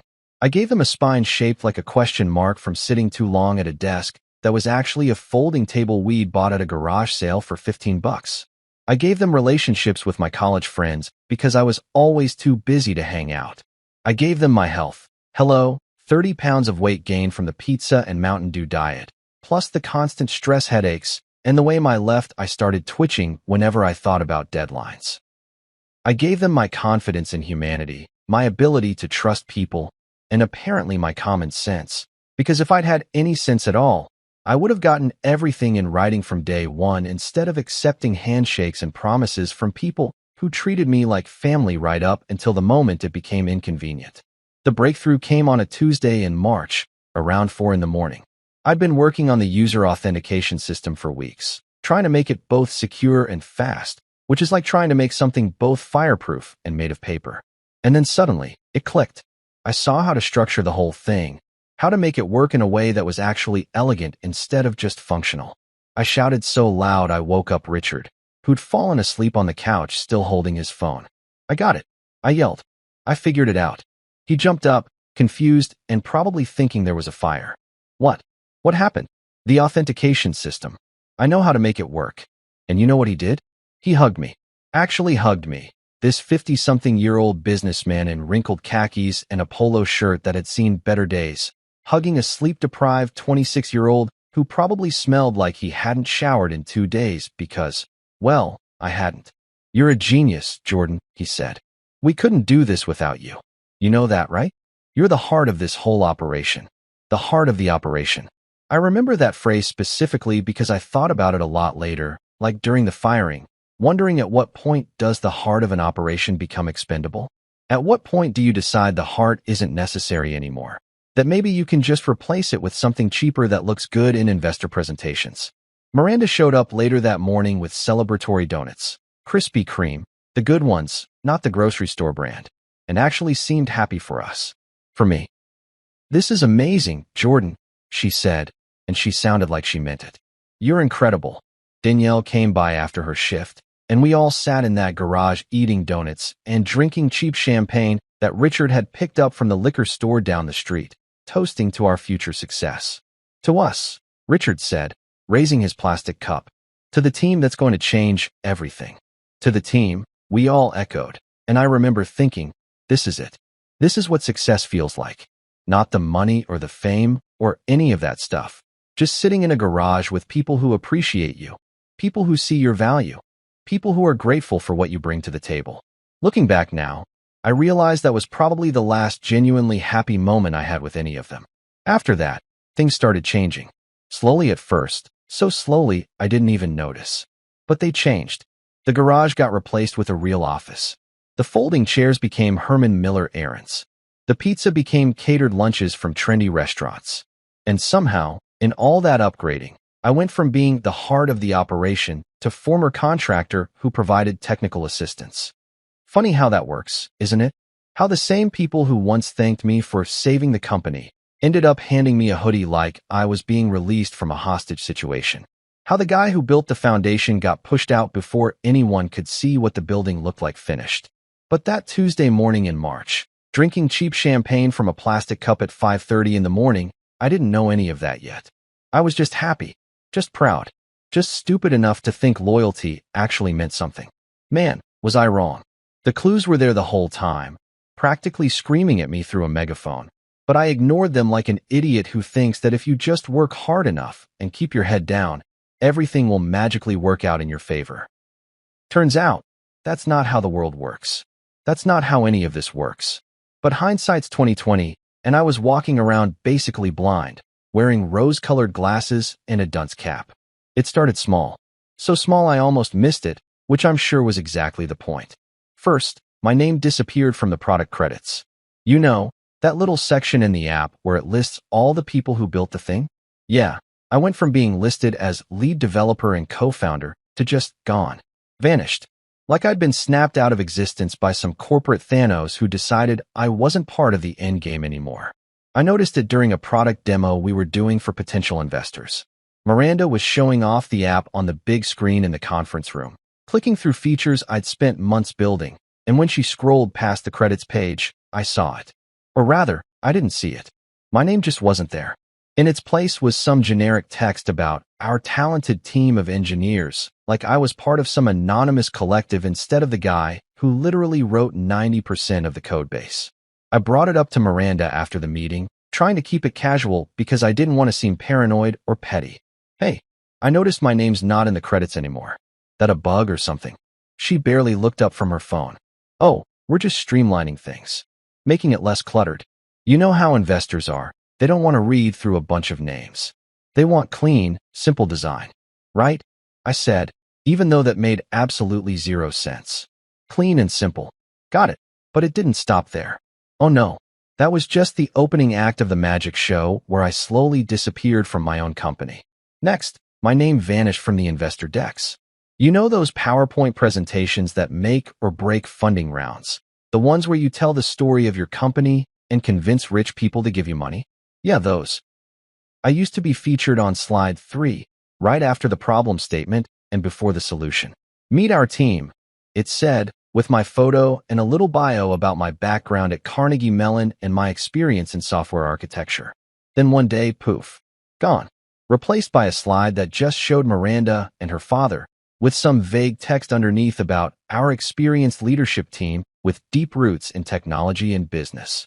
Deep roots in technology? Miranda's deepest root in technology was knowing how to update her Instagram stories. But sure, let's go with that. I found out about this one by accident. I was walking past the conference room, the same glass box where I'd eventually get fired, actually, which is kind of poetically ironic, and saw Miranda rehearsing her pitch. I stood there watching through the glass, and when that slide came up, I literally felt my stomach drop. It was like watching yourself get erased in real time. Like Back to the Future when Marty starts disappearing from the photograph, except nobody was trying to fix it. They were just letting me fade away. Then came the group chat incident, which honestly should have been my wake-up call, the moment where I packed my stuff and got the hell out.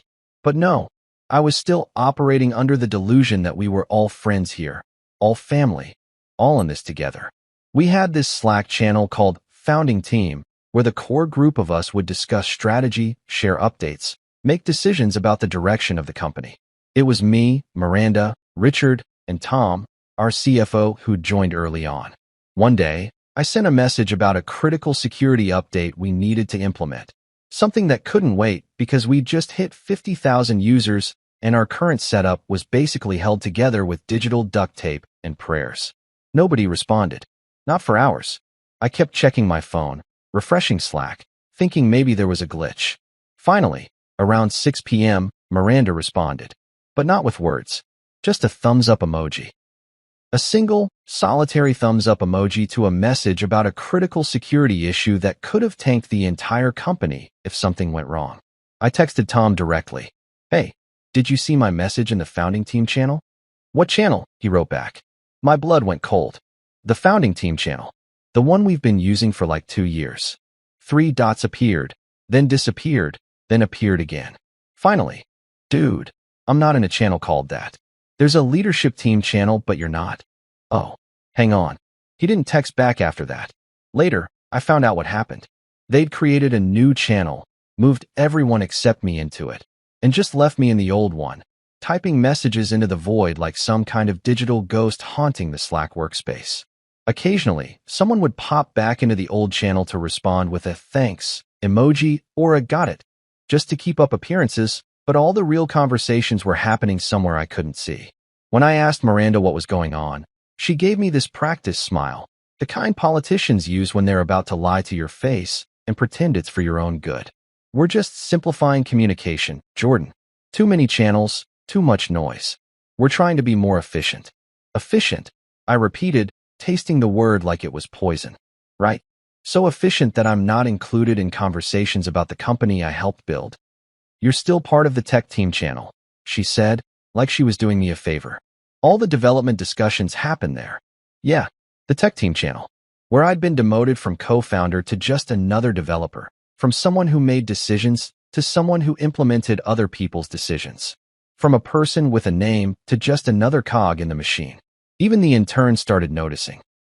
Kevin, this kid fresh out of college with the kind of enthusiasm that made me remember what it was like to actually enjoy working there, pulled me aside one day in the break room. He looked nervous, like he was about to tell me something he wasn't supposed to know. Dude," he whispered, glancing around to make sure nobody was listening. "Your photo's not on the company website anymore." I pulled out my phone right there, navigated to the About Us page, and sure enough, Kevin was right. The page that used to have 4 headshots now only had 3. Miranda, Richard, and Tom, all smiling professionally like they'd just won some kind of award for entrepreneurship. Me? Nowhere to be found. It was like I'd never existed. "Maybe the server's allergic to loyalty," I said, trying to play it off as a joke, even though I felt like someone had punched me in the gut. Kevin didn't laugh. He just looked at me with this mix of pity and confusion, like he couldn't understand why I was still there, why I hadn't already figured out what was happening. "Man, that's messed up," he said. Yeah, I agreed. It really is. That was the first time I realized I wasn't just being left out. I was being erased. Systematically, deliberately erased. They were rewriting history, and I was the inconvenient chapter they wanted to delete. Every trace of my contribution was being scrubbed away like I was some kind of mistake they needed to correct, some error in the code that needed debugging. I started documenting everything after that. Screenshots of the old website with my name on it, saved copies of the original investor decks, emails where Richard and Miranda thanked me for my work and called me essential to the company's success. I didn't know what I was going to do with all of it yet, but some instinct told me to keep records, to have proof that I existed, that I mattered, that I'd actually done what I knew I'd done. Because at a certain point, when enough people tell you that you're not important, that you're just technical assistants, that you're expendable, you start to wonder if maybe they're right. You start to question your own memories, your own worth, your own reality. But I had the emails. I had the screenshots. I had the code itself, sitting in repositories with my name on every commit. They could erase me from their presentations and their websites and their Slack channels, but they couldn't erase the truth. Not yet, anyway. Looking back, I should have seen what was coming. The erasure was just preparation, softening the ground before they dropped the bomb. They were building a narrative where I'd never really mattered, where my contributions were minimal, where firing me would barely register as a blip on anyone's radar. They were writing me out of the story before they kicked me out of the building. And for a while there, I almost let them get away with it. One late night, while packing my files, because apparently even though they were erasing me from existence, I still had to organize my own digital funeral. I saw a new folder on the shared drive labeled Founding Narrative, Final. And let me tell you, when you see a folder with your company's name on it followed by the words Founding Narrative, and you weren't consulted about said narrative, that's what we call a red flag the size of Texas. It was 11:30 on a Thursday, and I was the only one still in the office because I was an idiot who thought staying late showed dedication. Everyone else had gone home to their lives, their families, their normal human activities that didn't involve slowly realizing you were being screwed over by people you trusted. I was sitting there in the dim overhead lighting, my desk lamp casting weird shadows across my keyboard, going through folders and downloading files to my external hard drive because something in my gut told me I'd need them later. The shared drive was organized like a digital junk drawer, folders within folders, random files with names like final_v3_use_this_1.docs, because nobody in the history of startups has ever figured out version control for documents. I was clicking through, half paying attention, when I saw it. Brand new folder. Created 3 days ago. Founding Narrative, Final. I should have closed it. I should have respected whatever privacy boundary that folder represented and just kept packing my stuff. But curiosity killed the cat, and apparently it was also about to radicalize the software developer, so I double-clicked. The folder opened, and there it was, a 37-page document titled Company Origin Story, Investor Materials. 37 pages. I opened it, took a sip of my now-cold coffee, and started reading. Page 1 was fine. Standard stuff about market opportunity, the problem we were solving, why now was the right time. Page 2 talked about Richard's background in business, his success in real estate, his visionary leadership. Okay, fine. That was all true, more or less. Page 3 is where things got interesting. Miranda Chun, founder and chief executive officer, conceived the original platform architecture in early 2019. I read that sentence 3 times, thinking maybe I was having a stroke, maybe the fluorescent lights had finally fried my brain, maybe I'd fallen asleep at my desk, and this was all just a stress dream brought on by too much caffeine and not enough therapy. Miranda had conceived the platform architecture. Miranda, who thought a motherboard was a Wi-Fi accessory. Miranda, who once asked me if we needed to download more RAM. Miranda, who literally, and I mean literally, didn't know what an API was until I explained it to her using a restaurant analogy that I had to repeat 3 times. I kept reading, and it got worse. So much worse. Drawing on her background in computer science and software engineering. I actually laughed out loud at that one. Her background in computer science consisted of one intro course she took as a college elective and dropped halfway through because, and I quote, "There's too much math." Software engineering? The woman's most advanced technical skill was knowing how to change her iPhone wallpaper. Miranda designed and built the core platform herself over the course of 18 months, working tirelessly to bring her vision to life. I nearly choked on my coffee. Designed and built the core platform herself. I sat back in my chair, staring at the screen, feeling like I'd just discovered that gravity wasn't real and I'd been walking on the ceiling this whole time without noticing. I kept scrolling, looking for my name, praying there was some mention of me somewhere in this 37-page work of fiction. And oh, I found it all right. Page 23, in a section titled Key Contributors and Support Staff. The company benefited from technical assistance provided by Jordan Hayes, a contractor who helped implement portions of Miranda's design during the initial development phase. Technical assistance. I was listed under technical assistance, which, by the way, is corporate speak for the guy who plugs things in, or someone we hired on Fiverr to make our logo bigger. A contractor who helped implement portions of her design. Not the lead developer. Not the co-founder. Not the person who spent 3 years of his life building every single feature from scratch. Just some helpful contractor who wandered by and lent a hand, like I was a temp worker they'd hired through an agency. That was my villain origin story right there. That was the moment when whatever loyalty I had left, whatever benefit of the doubt I'd been clinging to, whatever naive hope that this was all just a misunderstanding, it all evaporated like morning dew in the desert sun. I sat there in that empty office, the building completely silent except for the hum of the servers in the next room. Servers I configured, by the way, and something inside me just shifted. I didn't yell. I didn't throw my coffee mug at the wall. even though it would have been deeply satisfying. I didn't send an angry email or storm into someone's office or do any of the dramatic things you see in movies when someone discovers they've been betrayed. I just smiled. A slow, cold smile that probably would have scared me if I could have seen my own reflection. I opened another tab and started downloading everything. And I mean everything. Every email that mentioned my contributions. Every Slack conversation where Richard or Miranda thanked me for solving problems. Every commit message in our code repository showing my name attached to the work. Every version of every document that listed me as co-founder. Every contract, every agreement, every piece of paper trail that proved I wasn't just some contractor who'd provided technical assistance. I created a new folder on my external hard drive, labeled it Insurance Policy, and started the downloads. Some of the files were huge: video recordings of meetings, full database backups, design documents with my notes all over them.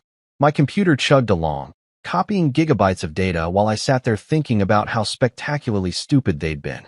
Because here's the thing about erasing someone. You have to actually erase them. You can't just delete them from the website and the investor decks and hope nobody notices. You have to go through everything, every document, every email, every digital footprint. And they hadn't done that. They'd gotten lazy or arrogant or both. They'd assumed I'd just take my hoodie and my $50 and disappear quietly into the night like a good little terminated employee. But while I was downloading, I found something else. Something even better than proof of my contributions. I found the original founder agreement, the one Richard's lawyer had drafted back in the garage days when we were all still pretending to be friends. The one that legally named me as co-owner of the core intellectual property. The one that gave me 22% equity in the company's foundational technology. 22%. The document was dated March 2019, signed by Richard, signed by me, notarized and everything. And here's the beautiful part, the part that made me actually laugh out loud in that empty office. They'd never updated it. Never filed a new agreement. Never had me sign away those rights. They'd just forgotten about it. Or assumed it didn't matter. Or figured I was too dumb to ever look for it. I opened the PDF, zoomed in on the signatures, and just stared at it for a solid 5 minutes. 22% ownership of the core IP. The IP that the entire company was built on. The IP that Miranda had supposedly conceived and designed herself. The IP that was currently valued at, let me check the latest investor deck, approximately $19 million. I did the math in my head. 22% of $19 million. That's $4.18 million. Give or take. I saved 3 copies of that document. One on my external hard drive. One in my personal Google Drive. One attached to an email I sent to myself with the subject line, "Do not delete. Important legal DOC." Then I saved 3 more copies just to be safe, because you can never be too careful when you're sitting on a multi-million-dollar insurance policy that your former employers don't know exists. The downloads finished around 2 in the morning. My external hard drive was packed with evidence, documentation, contracts, and most importantly, that beautiful founder agreement with my signature and Richard's signature and a notary stamp that made it all legal and binding and completely, utterly, devastatingly legitimate. I packed up my stuff, shut down my computer, and walked out of that office feeling like a completely different person than the one who'd walked in. I wasn't angry anymore. I wasn't hurt. I wasn't confused or betrayed or any of those messy emotions that had been eating at me for months. I was patient and focused and very, very interested in seeing how this was all going to play out. Because Miranda had written herself a nice little fairy tale where she was the genius founder who'd built everything herself. She'd created a narrative where I didn't exist, where my contributions were minimal, where I was just some forgettable contractor who'd helped out here and there. But narratives, I'd recently learned, can be rewritten. And I had the receipts. All of them. Backed up in triplicate. They wanted to play revisionist history? Fine. Game on. But they should have remembered something important about people who build platforms from scratch. We're really, really good at understanding systems. At finding the vulnerabilities. At knowing exactly where the weak points are and how to exploit them. And their weak point was sitting on my external hard drive, in a folder labeled Insurance Policy, waiting for exactly the right moment to completely destroy their carefully constructed fiction. I just had to be patient. Let them think they'd won.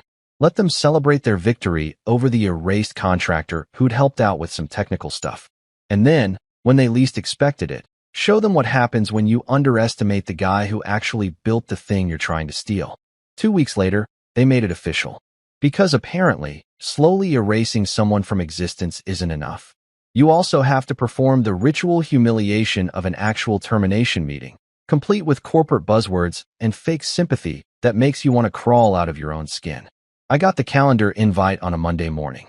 Quick check-in with Miranda and Richard. Classic. They couldn't even be honest in the meeting title. Should have been called, "We're firing you today, hope you didn't have plans," or "The part where we pretend this isn't personal," or maybe just "Corporate execution, please dress accordingly."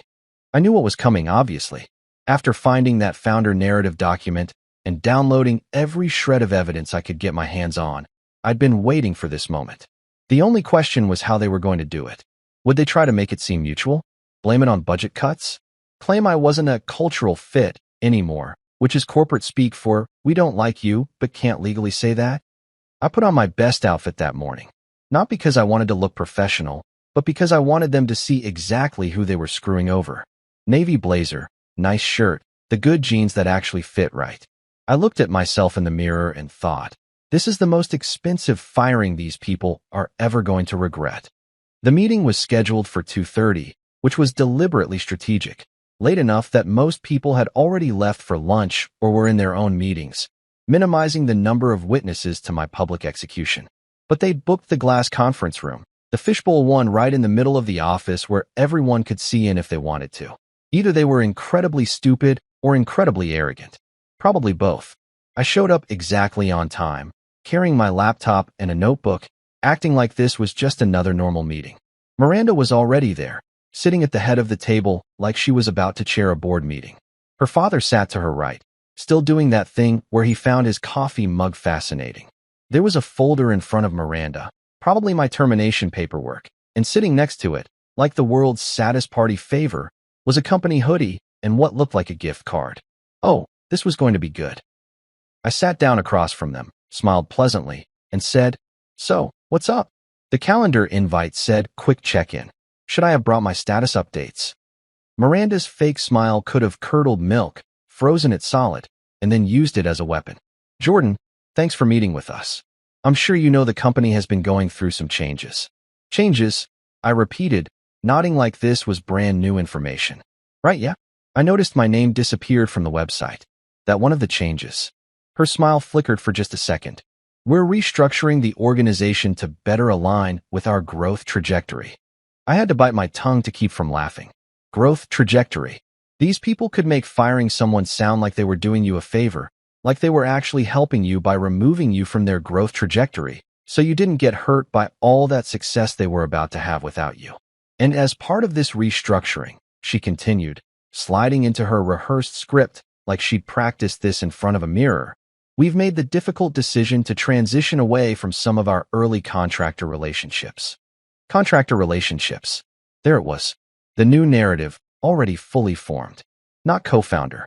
Not lead developer. Not the guy who built the entire platform. Just a contractor. Someone temporary. Someone expendable. Richard finally looked up from his mug. "Jordan, we want you to know how much we've appreciated your contributions to the company. You've been helpful." Helpful. I'd been helpful. Like I was a summer intern who'd made decent coffee and organized the supply closet.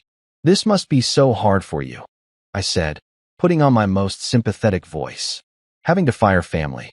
That's got to sting a little bit, right?" Miranda's expression went cold. "This is a business decision, Jordan. Nothing personal." "Oh, totally," I agreed. "Super not personal. That's why you're doing it in the glass conference room where everyone can watch, right? For privacy." She ignored that, pushing the folder across the table toward me. "Here's your separation agreement. We're offering you a generous severance package." "Let me guess," I interrupted, pointing at the hoodie. "It includes outerwear?" Richard cleared his throat. "There's also a $50 gift card too." "To where?" I asked. "The Sorry We Stole Your Life's Work store?" Because I didn't know that place took gift cards. Miranda's jaw tightened. She slid the hoodie toward me like it was a peace offering, like this cheap piece of promotional merchandise was supposed to make up for stealing my company, my equity, my credit for everything I'd built. We thought you might want something to remember your time here. I picked up the hoodie, felt the weight of it in my hands. Probably cost them $20 wholesale, maybe less if they ordered in bulk, and looked at her with the most genuine smile I could manage. Oh wow, my severance package comes with insulation. How thoughtful. Does this come in backstabbed gray? Or is navy the only option for people you're screwing over today? She didn't laugh. Her father shifted uncomfortably in his chair, and I could see Miranda's perfectly manicured fingers drumming on the table, a tell that she was getting annoyed. Good. I wanted her annoyed. I wanted her uncomfortable. I wanted her to remember this moment later when everything fell apart. There's also the matter of your bonus, she said, trying to regain control of the conversation. Unfortunately, due to the restructuring, we won't be able to honor the performance bonus outlined in your original agreement. Ah, there it was. The $250,000 they were just casually deciding not to pay me. Restructuring reasons, I said. Right. That's what we're calling theft now. It's not theft, Miranda said, her voice getting sharper. It's a business decision based on current financial realities and the fact that you'd rather keep the money than pay the person who actually earned it. I finished. Yeah, I get it. Financial realities. Gotta love those. Richard finally found his voice. Jordan, you're being unreasonable. We're offering you a fair package considering the circumstances. I looked at him. This man who'd hugged me in his garage at 4 a.m, who'd called me a genius, who'd told me I was the heart of the operation. Fair, I said quietly. You think this is fair? He couldn't hold my gaze. Dropped his eyes right back to that coffee mug like it held the secrets of the universe. I stood up, tucked the hoodie under my arm like it was a trophy I'd won at the world's saddest competition, and picked up the gift card. $50 whole. I could almost buy groceries for a week with that. Almost. Well, I said, pushing my chair in because my mother raised me to have manners even when dealing with backstabbers and thieves. Thanks for the memories. And the hoodie. I'll treasure it forever. Or at least until it shrinks in the wash, which based on the quality, should be roughly next Tuesday. Miranda stood up too, trying to maintain some semblance of control over this conversation that had definitely not gone according to her script. Your access will be revoked by end of day. Security will escort you out to collect your personal items. Security, I repeated. Because obviously, I'm such a threat. Might steal some post-it notes on my way out. Guard the supply closet, Miranda. I'm feeling dangerous. I walked toward the door, and she called after me, probably feeling like she needed to get the last word in, needed to assert her authority one more time. Jordan, I hope you understand this is nothing personal. Sometimes businesses need to make tough choices to move forward. I stopped at the door, turned back to look at both of them sitting there in their expensive chairs in their glass conference room with their stolen company and their fake narrative about who built what. You know what's funny? I said, I actually hope you're right. I hope this is just business. Because if it's personal, that means you're doing this because you actually hate me. But if it's just business, that means you're doing this because you think you can get away with it. And honestly, that's way more interesting. Miranda's expression flickered with confusion. What's that supposed to mean? I smiled. A real smile this time, not the fake corporate ones we'd all been wearing like masks. Nothing. Just an observation. Enjoy your growth trajectory.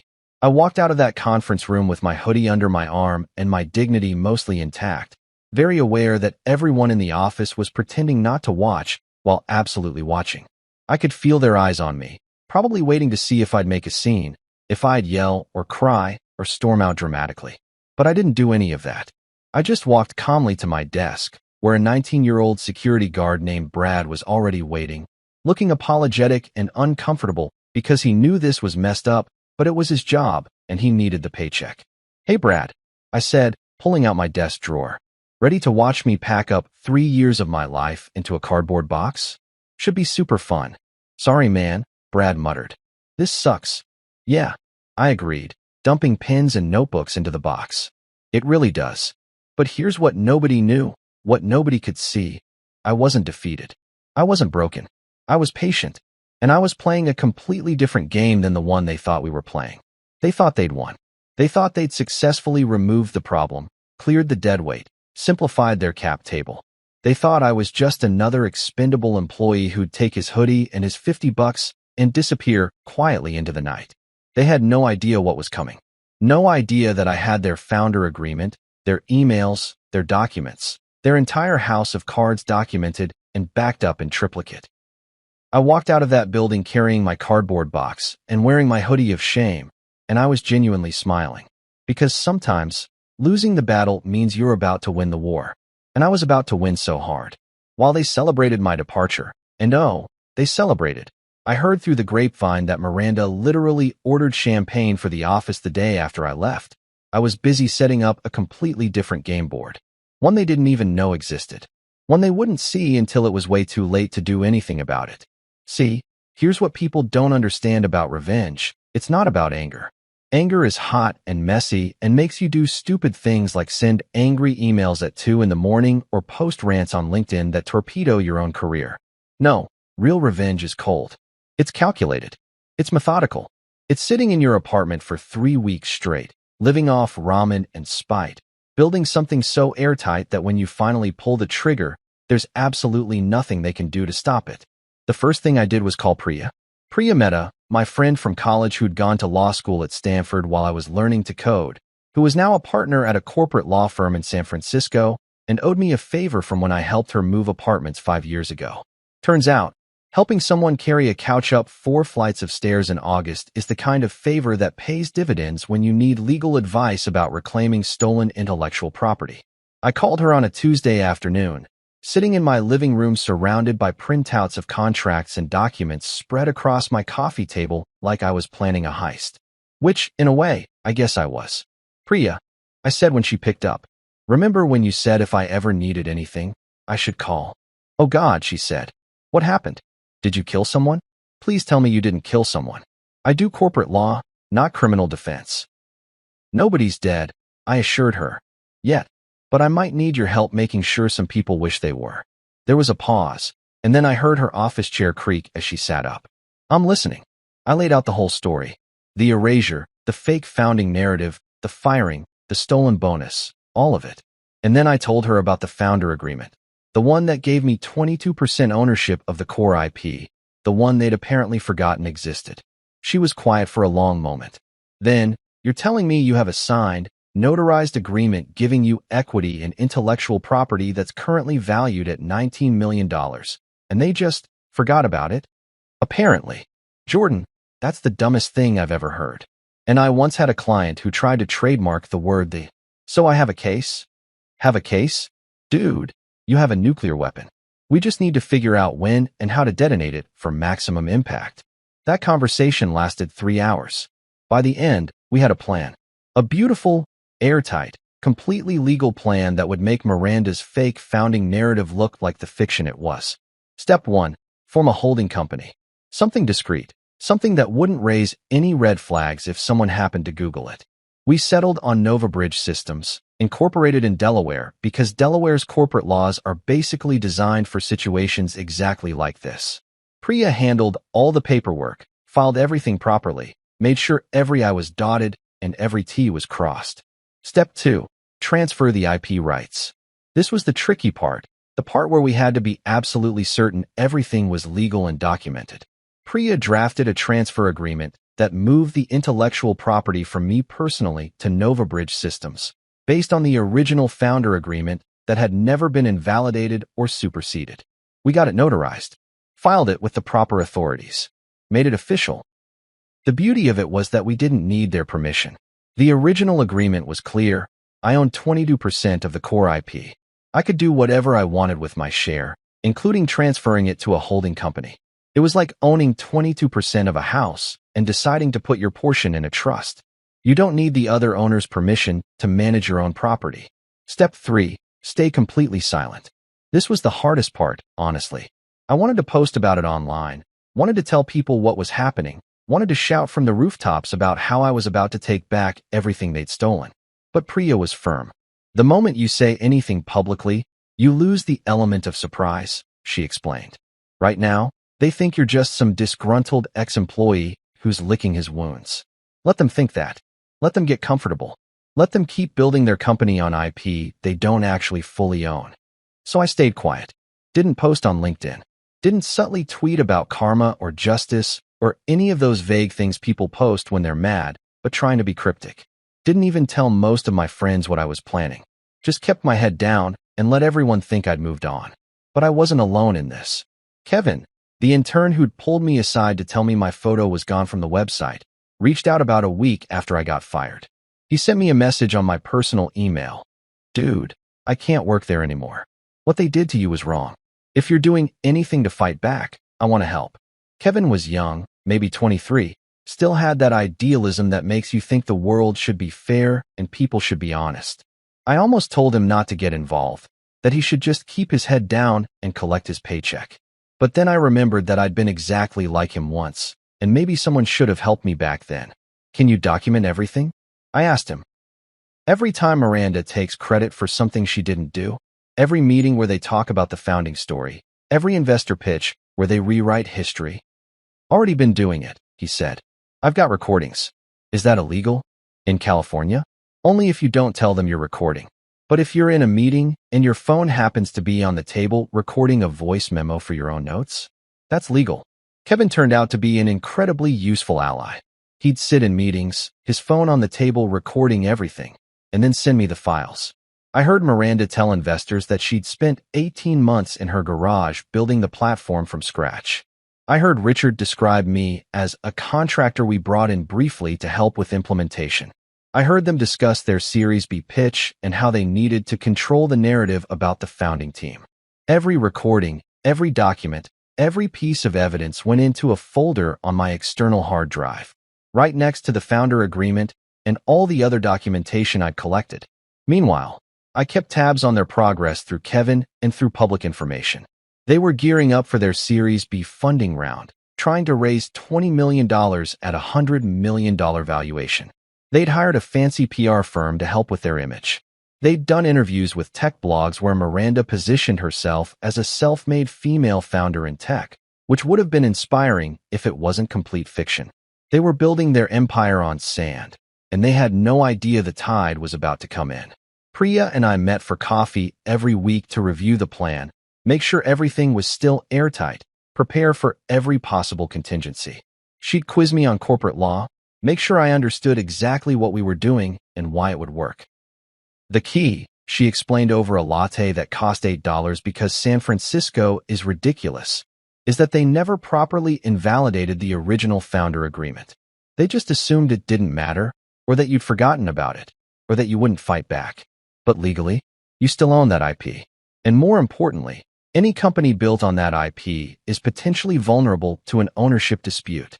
Which means that when they go to close their Series B, when investors do their due diligence and discover there's a question mark over who actually owns the core technology, those investors are going to run for the hills. No one puts $20 million into a company with unclear IP ownership. It's like buying a house when you're not sure the seller actually owns it. I smiled. So we wait until Series B? We wait until Series B, she confirmed.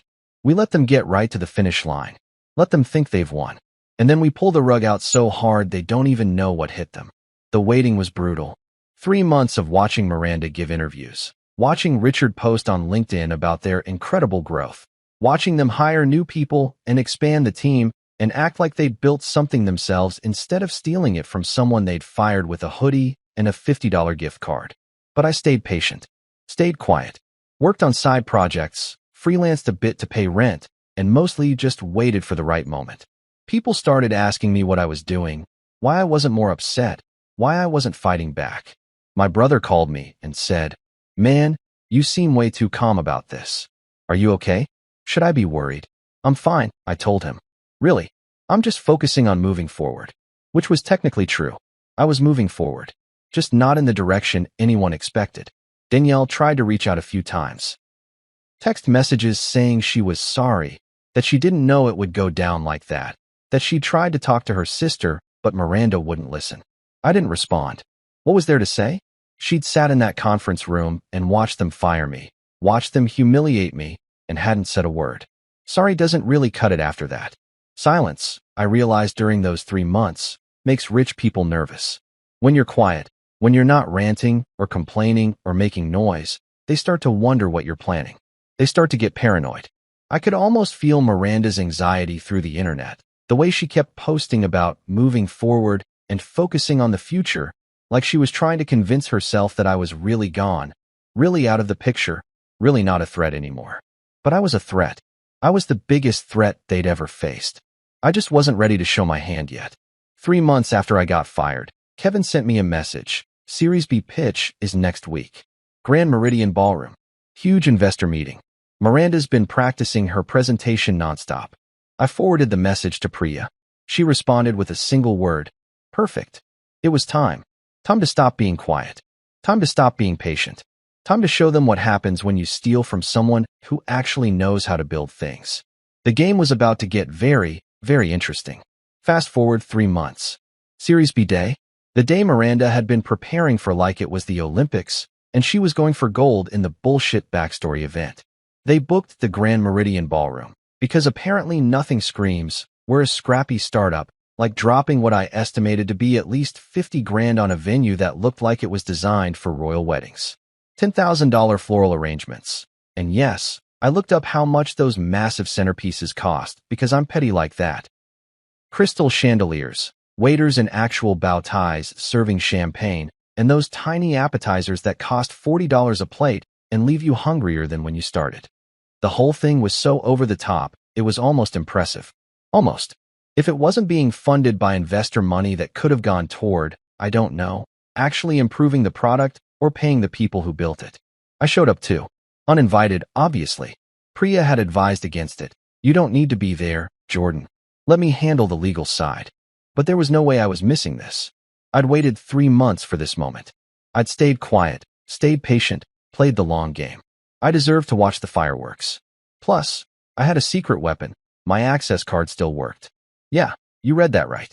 These geniuses, these brilliant business minds who were about to pitch themselves as the next big thing in tech, had forgotten to revoke my building access. I discovered this about a week after getting fired when I drove past the office late one night and decided to test my card on the parking garage gate just out of curiosity. The gate opened. The elevator let me up to the 3rd floor. My card unlocked the main office door. I could have stolen everything. Could have walked out with computers, files, furniture, the espresso machine Miranda had special ordered from Italy. But I didn't, because that would have been illegal and stupid. Instead, I just filed that information away as a beautiful example of their incompetence and waited for the right moment to use it. That moment was now. I arrived at the Grand Meridian at 6 p.m., an hour before the investor presentation was scheduled to start. Wore a suit, not my best suit, but a good one, the kind that says, I belong here, without screaming, I'm trying too hard. I walked through the main entrance like I owned the place, nodded at the security guard who was too busy checking his phone to ask for credentials, and made my way to the ballroom level. The Grand Meridian has this beautiful setup where the ballroom is surrounded by smaller conference rooms, all with glass walls that look into the main space. Perfect for watching a presentation without actually being in the room. Perfect for staying invisible while seeing everything. I found an empty conference room on the south side, the one with the best view of the stage and the investor seating area. Slipped inside, left the lights off, and settled into a chair by the window. From there, I could see everything. The stage with its massive screen for presentations. The rows of chairs filling up with investors in expensive suits. The bar area where waiters were setting up for the post-pitch reception. And through the glass partition that separated the ballroom from the pre-function space, I could see Miranda doing her pre-game ritual. She was pacing, practicing hand gestures, occasionally checking her reflection in one of the decorative mirrors like she was preparing for an Oscar acceptance speech instead of a funding pitch. She looked nervous. Good. She should be nervous. Richard was there too, playing the role of supportive father and chairman, occasionally putting a hand on her shoulder and saying things I couldn't hear but could easily imagine. You've got this, sweetie. Just stick to the script. They're going to love you. The investors started filing in around 6:30. I recognized a few faces from tech blogs and Forbes articles. Sarah Chun from Redpoint Ventures. Marcus Washington from Sequoia. And there, walking in like he owned not just the room but the entire concept of venture capital, was Gregory Keating from Northbridge Capital. Keating was legendary in the VC world. Old school, probably in his mid-60s, with the kind of reputation that made founders either really excited or really terrified to pitch to him. He was known for 2 things: writing massive checks when he believed in something, and absolutely destroying companies when he found out they'd lied to him. He had zero tolerance for bullshit, which in the venture capital world made him basically a unicorn. Kevin had texted me earlier that Northbridge was leading the round, that Keating himself was coming to the pitch, that this was make or break for the company. Miranda's freaking out, he'd written. She's been practicing her answers to possible questions for like 3 days straight. I watched Keating take his seat in the front row, right in the center. He had a leather portfolio that he opened methodically, pulling out what looked like due diligence documents. The man came prepared. I love that about him already. At 7 p.m. sharp, the lights dimmed. A spotlight hit the stage. And there she was, Miranda, walking out in a power suit that probably cost more than my monthly rent, smiling like she was about to deliver the news that would change everyone's lives. Good evening, she began. Her voice projected through the ballroom speakers with that practiced confidence of someone who's rehearsed this moment 1,000 times. Thank you all for being here. I'm Miranda Chun, founder and CEO, and I'm here to tell you about how we're revolutionizing enterprise software. I settled deeper into my chair, watching through the glass. This was going to be good.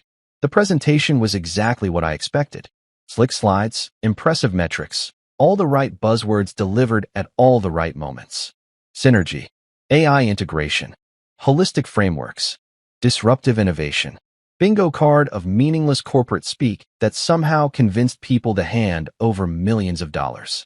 She showed growth charts that went up and to the right, the universal sign of a company worth investing in.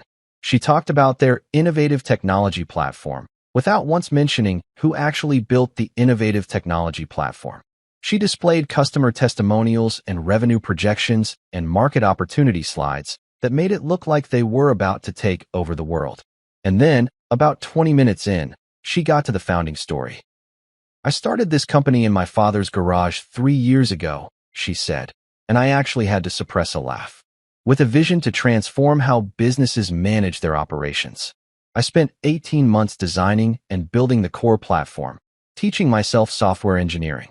Teaching herself software engineering. Oh, that was rich. The woman who thought you could download more RAM had taught herself software engineering. And through dedication and hard work, we built something truly special.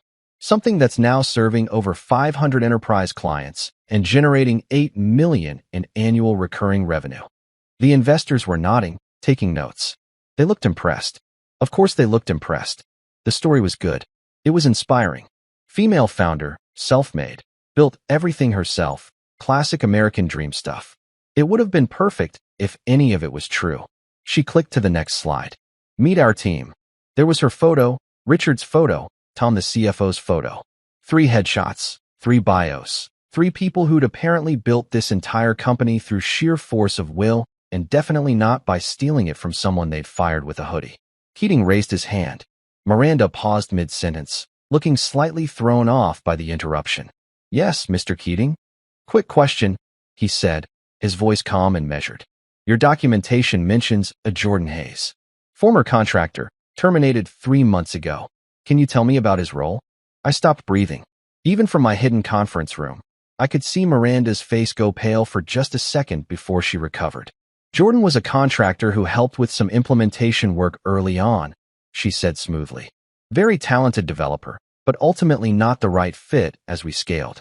We parted ways amicably. Amicably? Sure.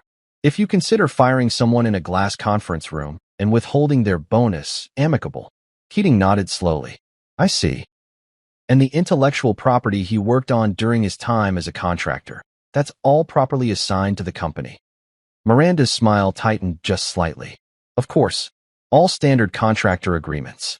Excellent. Keating said, making a note in his portfolio. Just doing my due diligence. Please continue.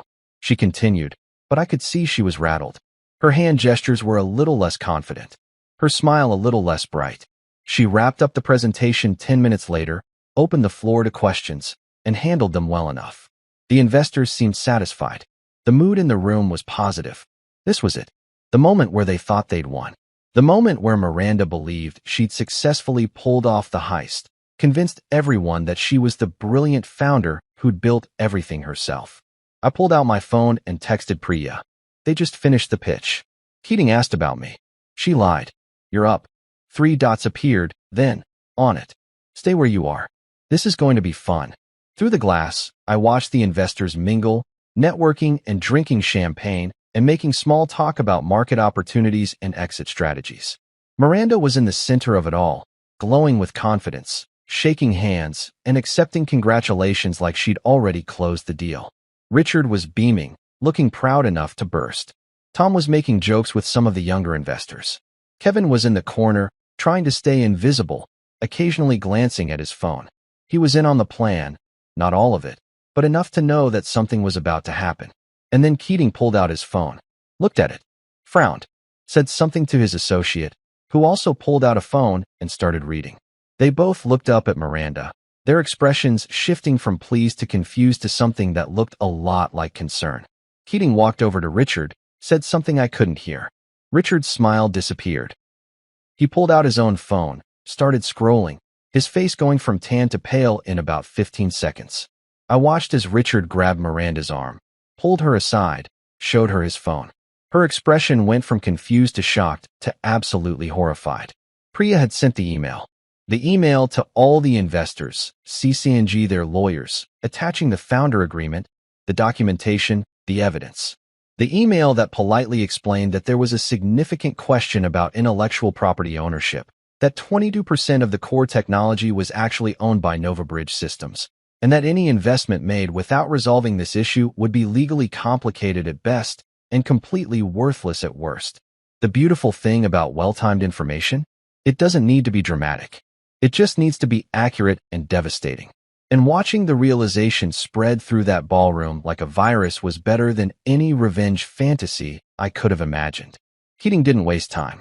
That's what I loved about him immediately, watching from my hidden conference room like I had front row seats to the best show of my life. He didn't wait for a private conversation or pull Miranda aside discreetly. Nope. He walked right up to her in the middle of the ballroom, investors still milling around with champagne glasses, and opened the folder he'd been carrying. The folder that Kevin had told me about. The one labeled Termination File, Jordan Hayes. Ms. Chun, Keating said, his voice cutting through the ambient conversation like a knife. A moment. Miranda turned, still trying to maintain that confident CEO smile, probably thinking he wanted to discuss terms or timeline or something normal that happens at successful funding pitches. Of course, Mr. Keating. I hope you. He held up the folder, and I watched her smile freeze mid-formation.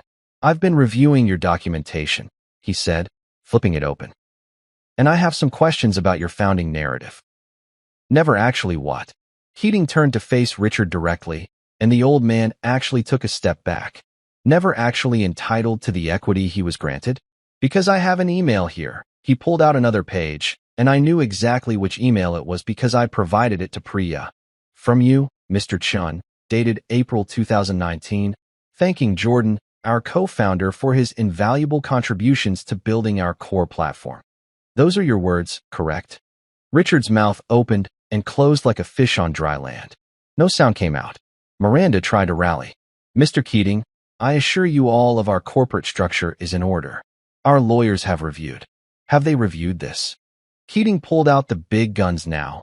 A copy of the founder agreement, the one with the notary stamp, the one that legally gave me 22% of the IP. He held it up like a prosecutor presenting evidence.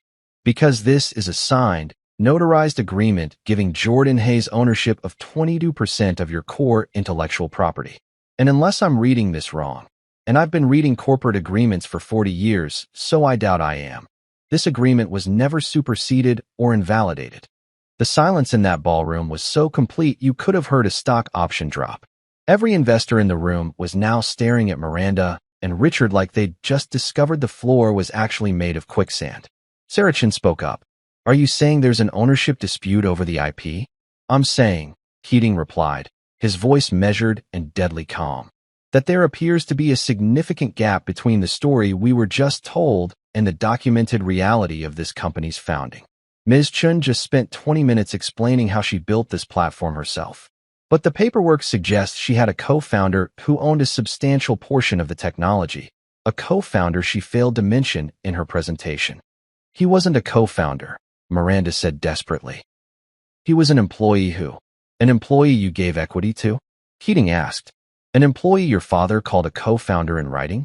An employee who, according to this termination agreement, was denied a $250,000 performance bonus due to restructuring 3 weeks before you started your Series B process. He looked around the room. Anyone else finding this timeline suspicious? Marcus Washington from Sequoia raised his hand like he was in a college seminar. So to be clear, the person who actually built the technology isn't here tonight and potentially still has a legal claim to a significant portion of your company's core assets? There is no legal claim, Miranda insisted, but her voice had lost all its confidence. She sounded like she was trying to convince herself more than anyone else. Jordan signed standard employment agreements that apparently didn't supersede his founder agreement, Keating finished. He closed the folder with a definitive snap that echoed through the silent ballroom. Ms. Chun, Mr. Chun, I've been in this business a long time. I've seen a lot of pitches, a lot of founders, a lot of companies. And you know what I've learned? Nobody answered. Everyone just stared. I've learned that when the paperwork and the story don't match up, it's the story that's usually wrong. He looked directly at Miranda. You just stood on that stage and told us you built this platform yourself, that you taught yourself software engineering in your garage, that this is your vision, your creation, your company. It is my company, Miranda said, but it came out as almost a whisper. Except, Keating continued, the person who actually built the platform, the person you erased from your website, your investor decks, your company history, still legally owns 22% of it. And more importantly, you lied about it. You looked a room full of investors in the eye and told us a story you knew wasn't true. He put the folder under his arm. That's called fraud, Ms. Chun, and it's the one thing I absolutely will not tolerate. The room went completely silent. Even the waiters had stopped moving. Everyone was frozen, watching this play out like it was a car crash happening in slow motion. Mr. Keating, Richard tried one more time, his voice cracking. If we could just discuss this privately, I'm sure we can. Can what? Keating's voice was ice. Explain why you fired your co-founder 3 months before your funding round? Explain why you rewrote your company's history to erase him from it? Explain why you withheld his earned bonus right before trying to raise $20 million. He shook his head. There's nothing to discuss. The due diligence is over. He looked around the room at the other investors. For anyone else considering putting money into this company, I strongly suggest you review these documents before writing any checks. Because right now, you're not investing in a company with clear ownership. You're investing in a lawsuit waiting to happen. Sarah Chun was already putting her phone away, her face professionally neutral, but her body language screaming, "Get me out of here." Marcus Washington was muttering something to his associate, who was frantically typing on his phone. Other investors were backing away from Miranda and Richard like they were radioactive. Keating turned back to Miranda one last time. Congratulations, Ms. CEO, he said, and his tone was so calm, so measured, so completely devastating. You just lost your company. Then he walked out, just turned around and walked through the ballroom doors like he was leaving a restaurant after a disappointing meal, not like he'd just nuked a Series B funding round from orbit. The other investors followed. Not all at once. That would have been too dramatic, but in a steady stream over the next few minutes, all of them finding reasons to leave, excuses to make calls, urgent meetings to get to. The ballroom that had been full of promise and champagne and potential millions of dollars emptied like someone had pulled a fire alarm. Somewhere inside me, a choir started singing. Handel's Hallelujah Chorus, full orchestra, complete with triumphant trumpets. I tried not to laugh, tried to maintain some semblance of dignity, but oh my God, it was hard. Miranda stood in the center of the rapidly emptying ballroom, her face cycling through emotions faster than I could track them. Shock, denial, anger, panic. She looked like someone who'd just watched their entire world collapse and couldn't quite process it yet. Richard had collapsed into a chair, his head in his hands.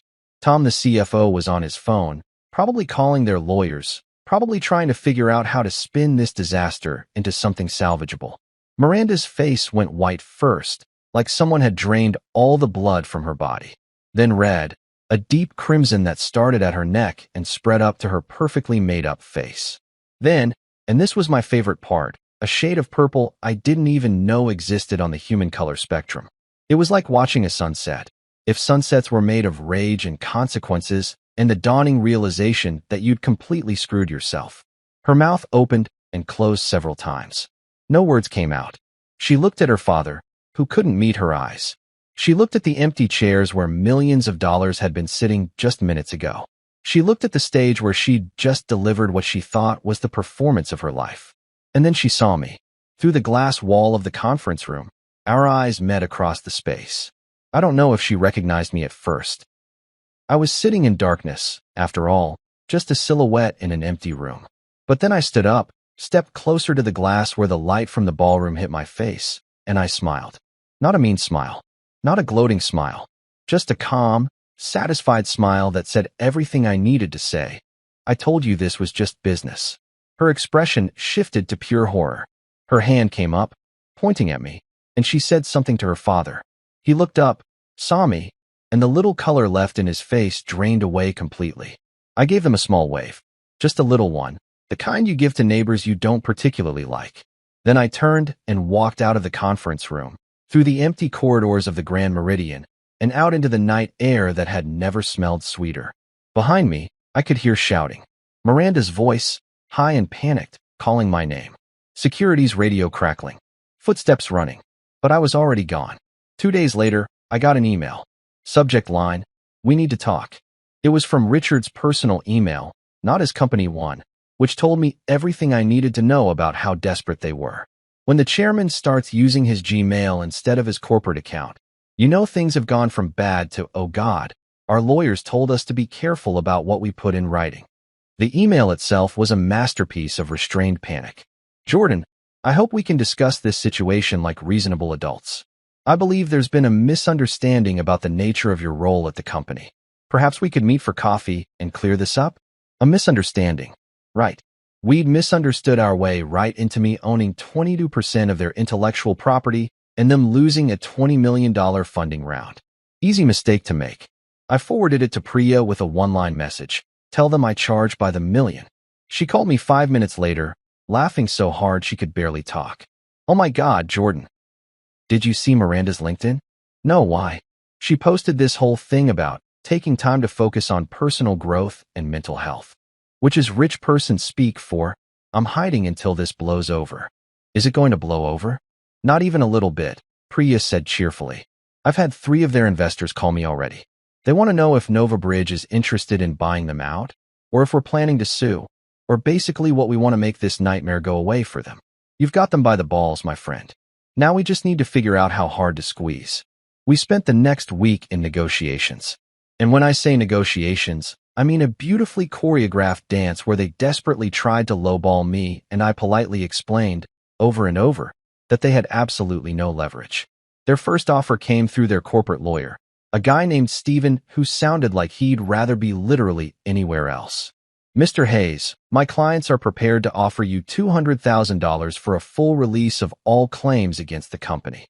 I was sitting in my apartment when he called, eating cereal straight from the box because I'd run out of clean bowls.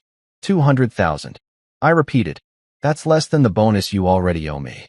Thanks, but I'll pass. Mr. Hayes, I don't think you understand the position you're in. If this goes to court, it could take years and legal fees alone.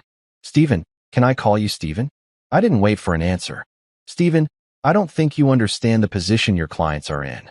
They can't raise funding with a cloud over their IP ownership. They can't sell the company. They can't go public. They can't do anything except slowly watch their business die while I sit here eating Lucky Charms and watching Netflix. So unless your next number has at least 6 zeros in it, we're done here. I hung up. Priya texted me immediately. Did you just hang up on their lawyer? Seemed like the right move. I love you. Never change. The second offer came 2 days later, $500,000. I countered at $5 million. They came back at $1 million. We were getting closer, but they were still trying to pretend they had options. That's when Priya made her power move.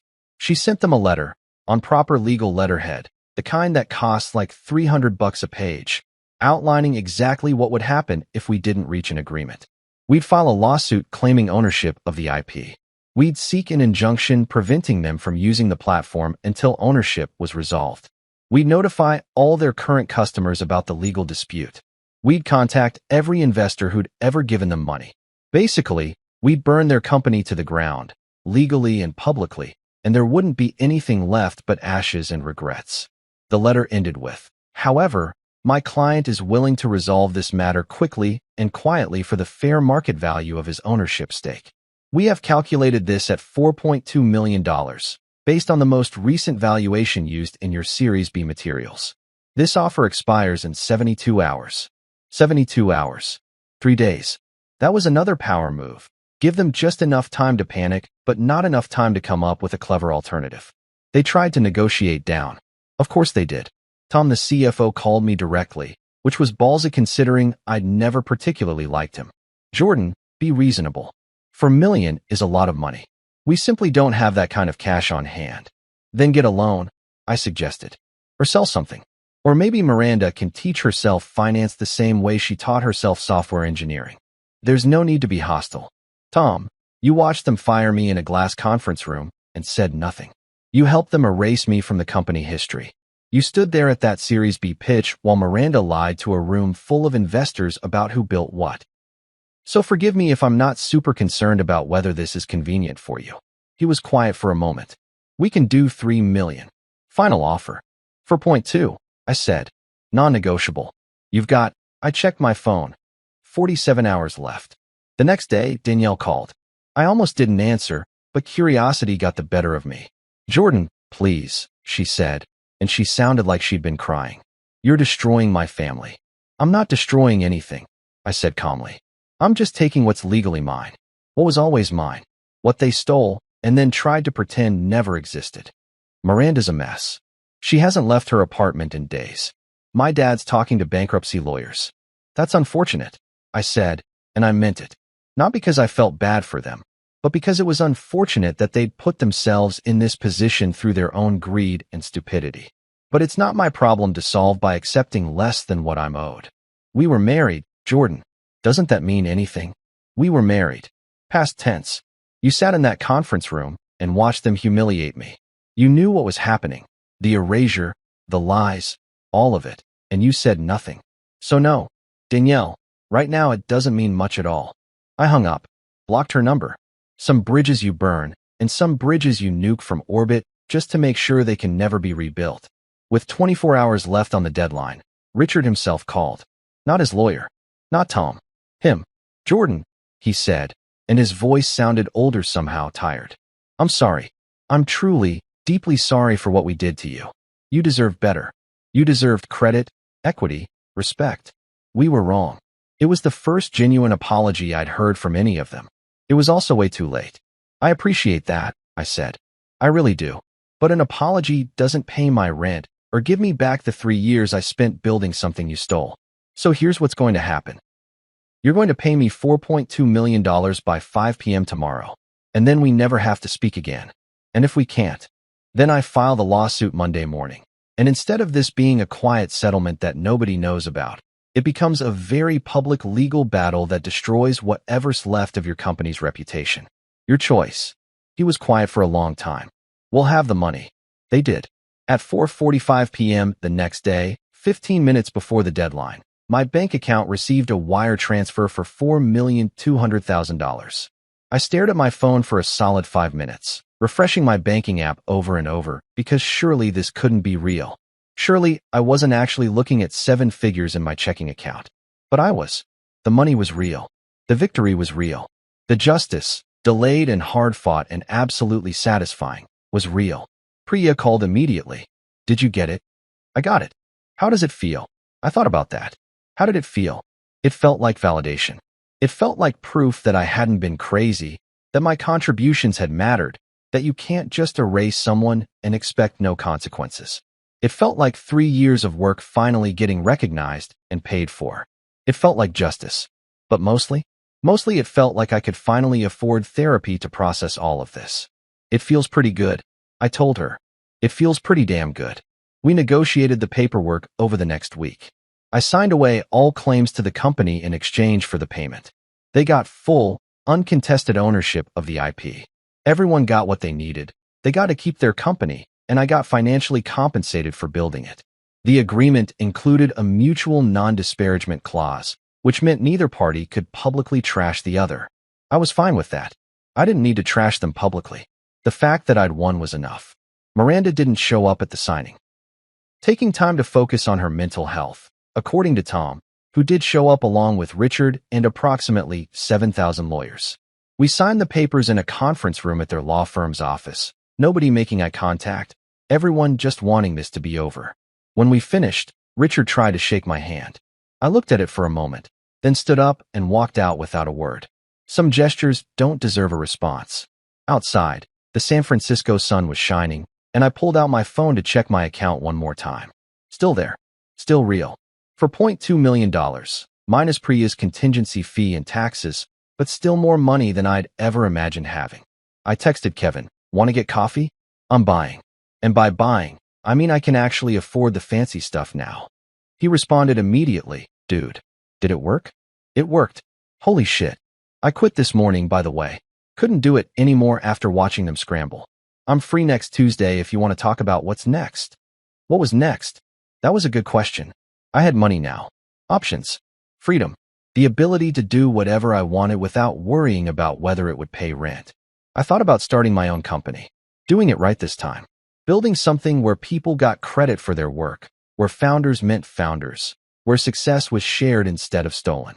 But first, I was going to do something I hadn't done in 3 years, take a vacation. A real one. Somewhere expensive. Somewhere I'd always wanted to go but couldn't afford. I pulled up Tesla's website on my phone. Configured a Model S, Obsidian Black. All the upgrades. Clicked order. Then I called Priya. Lawyer friend of mine, just made me very rich. Want to help me celebrate? I thought you'd never ask. Where are we going? I don't know yet, I admitted. Somewhere they serve drinks with umbrellas and nobody knows who the hell Miranda Chin is. Perfect. I'll pack my bags. Justice doesn't always come with fireworks.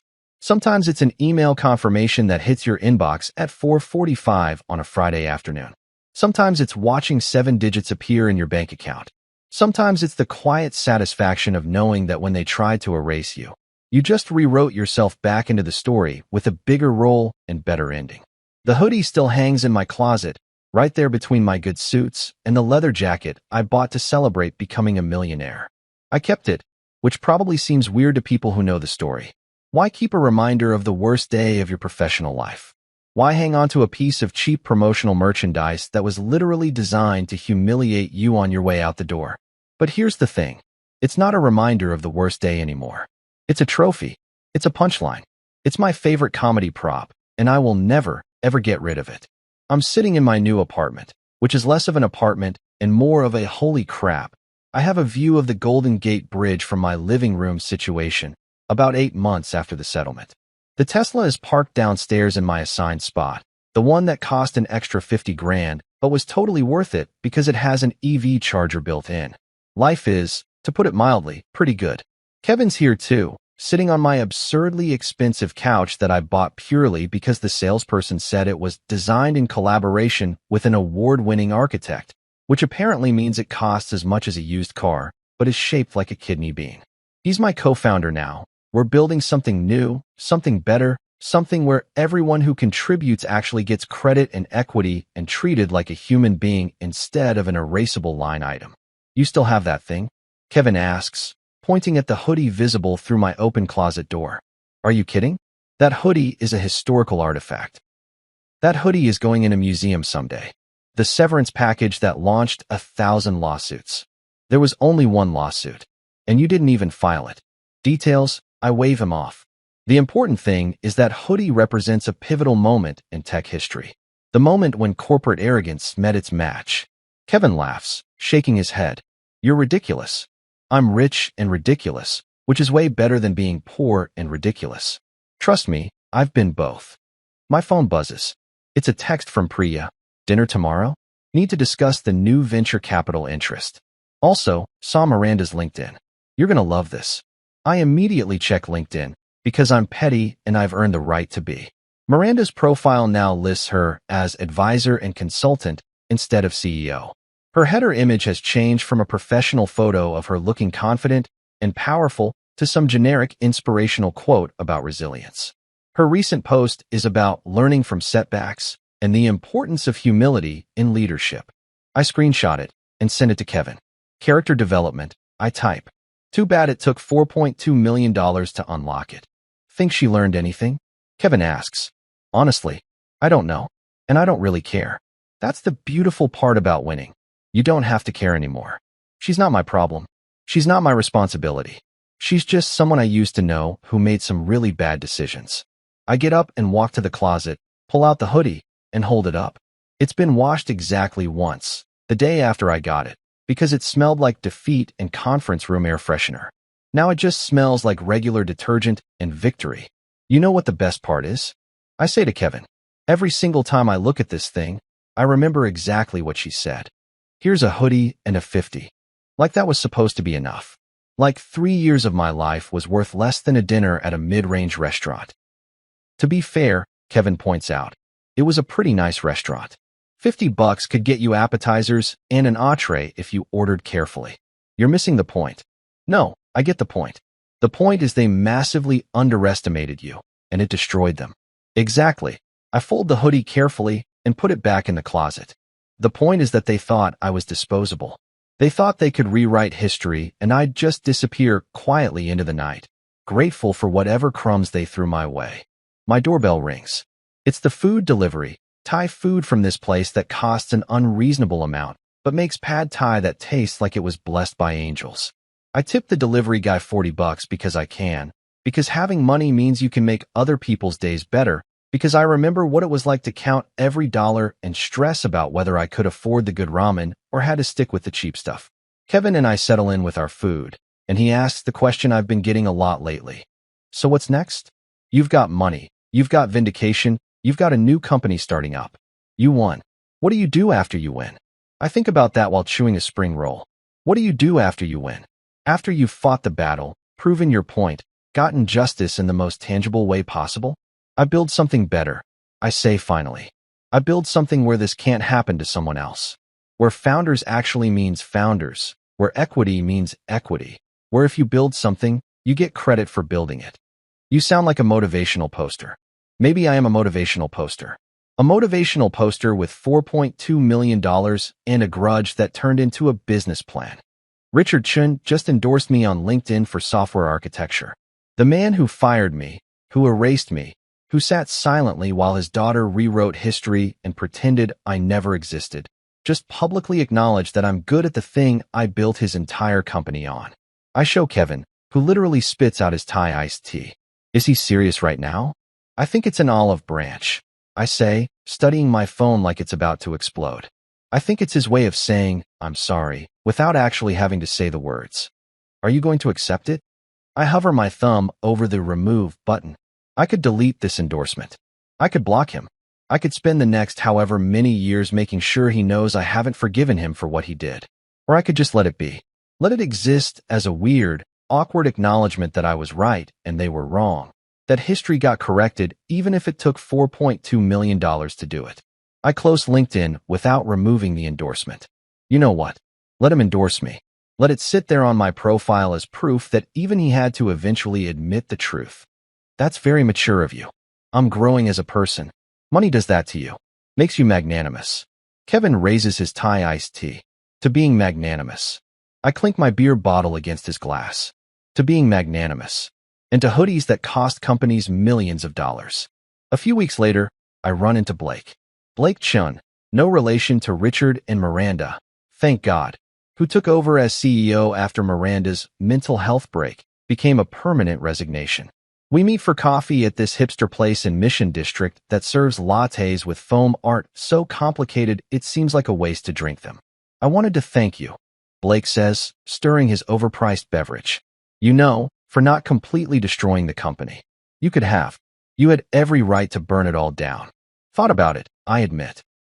But then I realized there were like 40 employees there who had nothing to do with what happened. People just trying to do their jobs and pay their mortgages. Didn't seem fair to nuke their livelihoods because I was mad at the founders. That's surprisingly reasonable. Don't spread that around. I have a reputation as a vengeful tech genius to maintain. Blake laughs. Listen, I know there's bad blood, obviously. But the platform you built is solid. Really solid. We're growing. We're profitable. We're doing good work. And everyone there knows you built it. I made sure of that.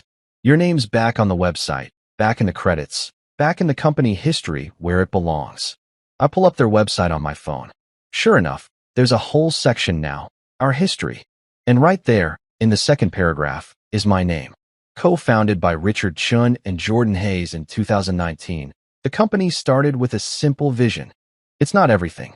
It's not an apology or a time machine that lets me go back and prevent the whole mess. But it's something. It's the truth, finally, in writing, where everyone can see it. Thanks, I tell Blake. That actually means a lot. We're working on some new features, he continues. Really innovative stuff. And I thought, maybe you'd want to consult? Paid, obviously. Fair rate.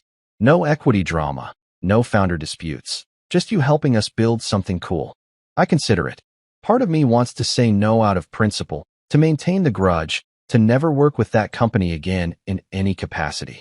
But another part of me, the part that actually enjoys building things, that misses the technical challenges, that remembers what it was like when the work was just about the work, is intrigued.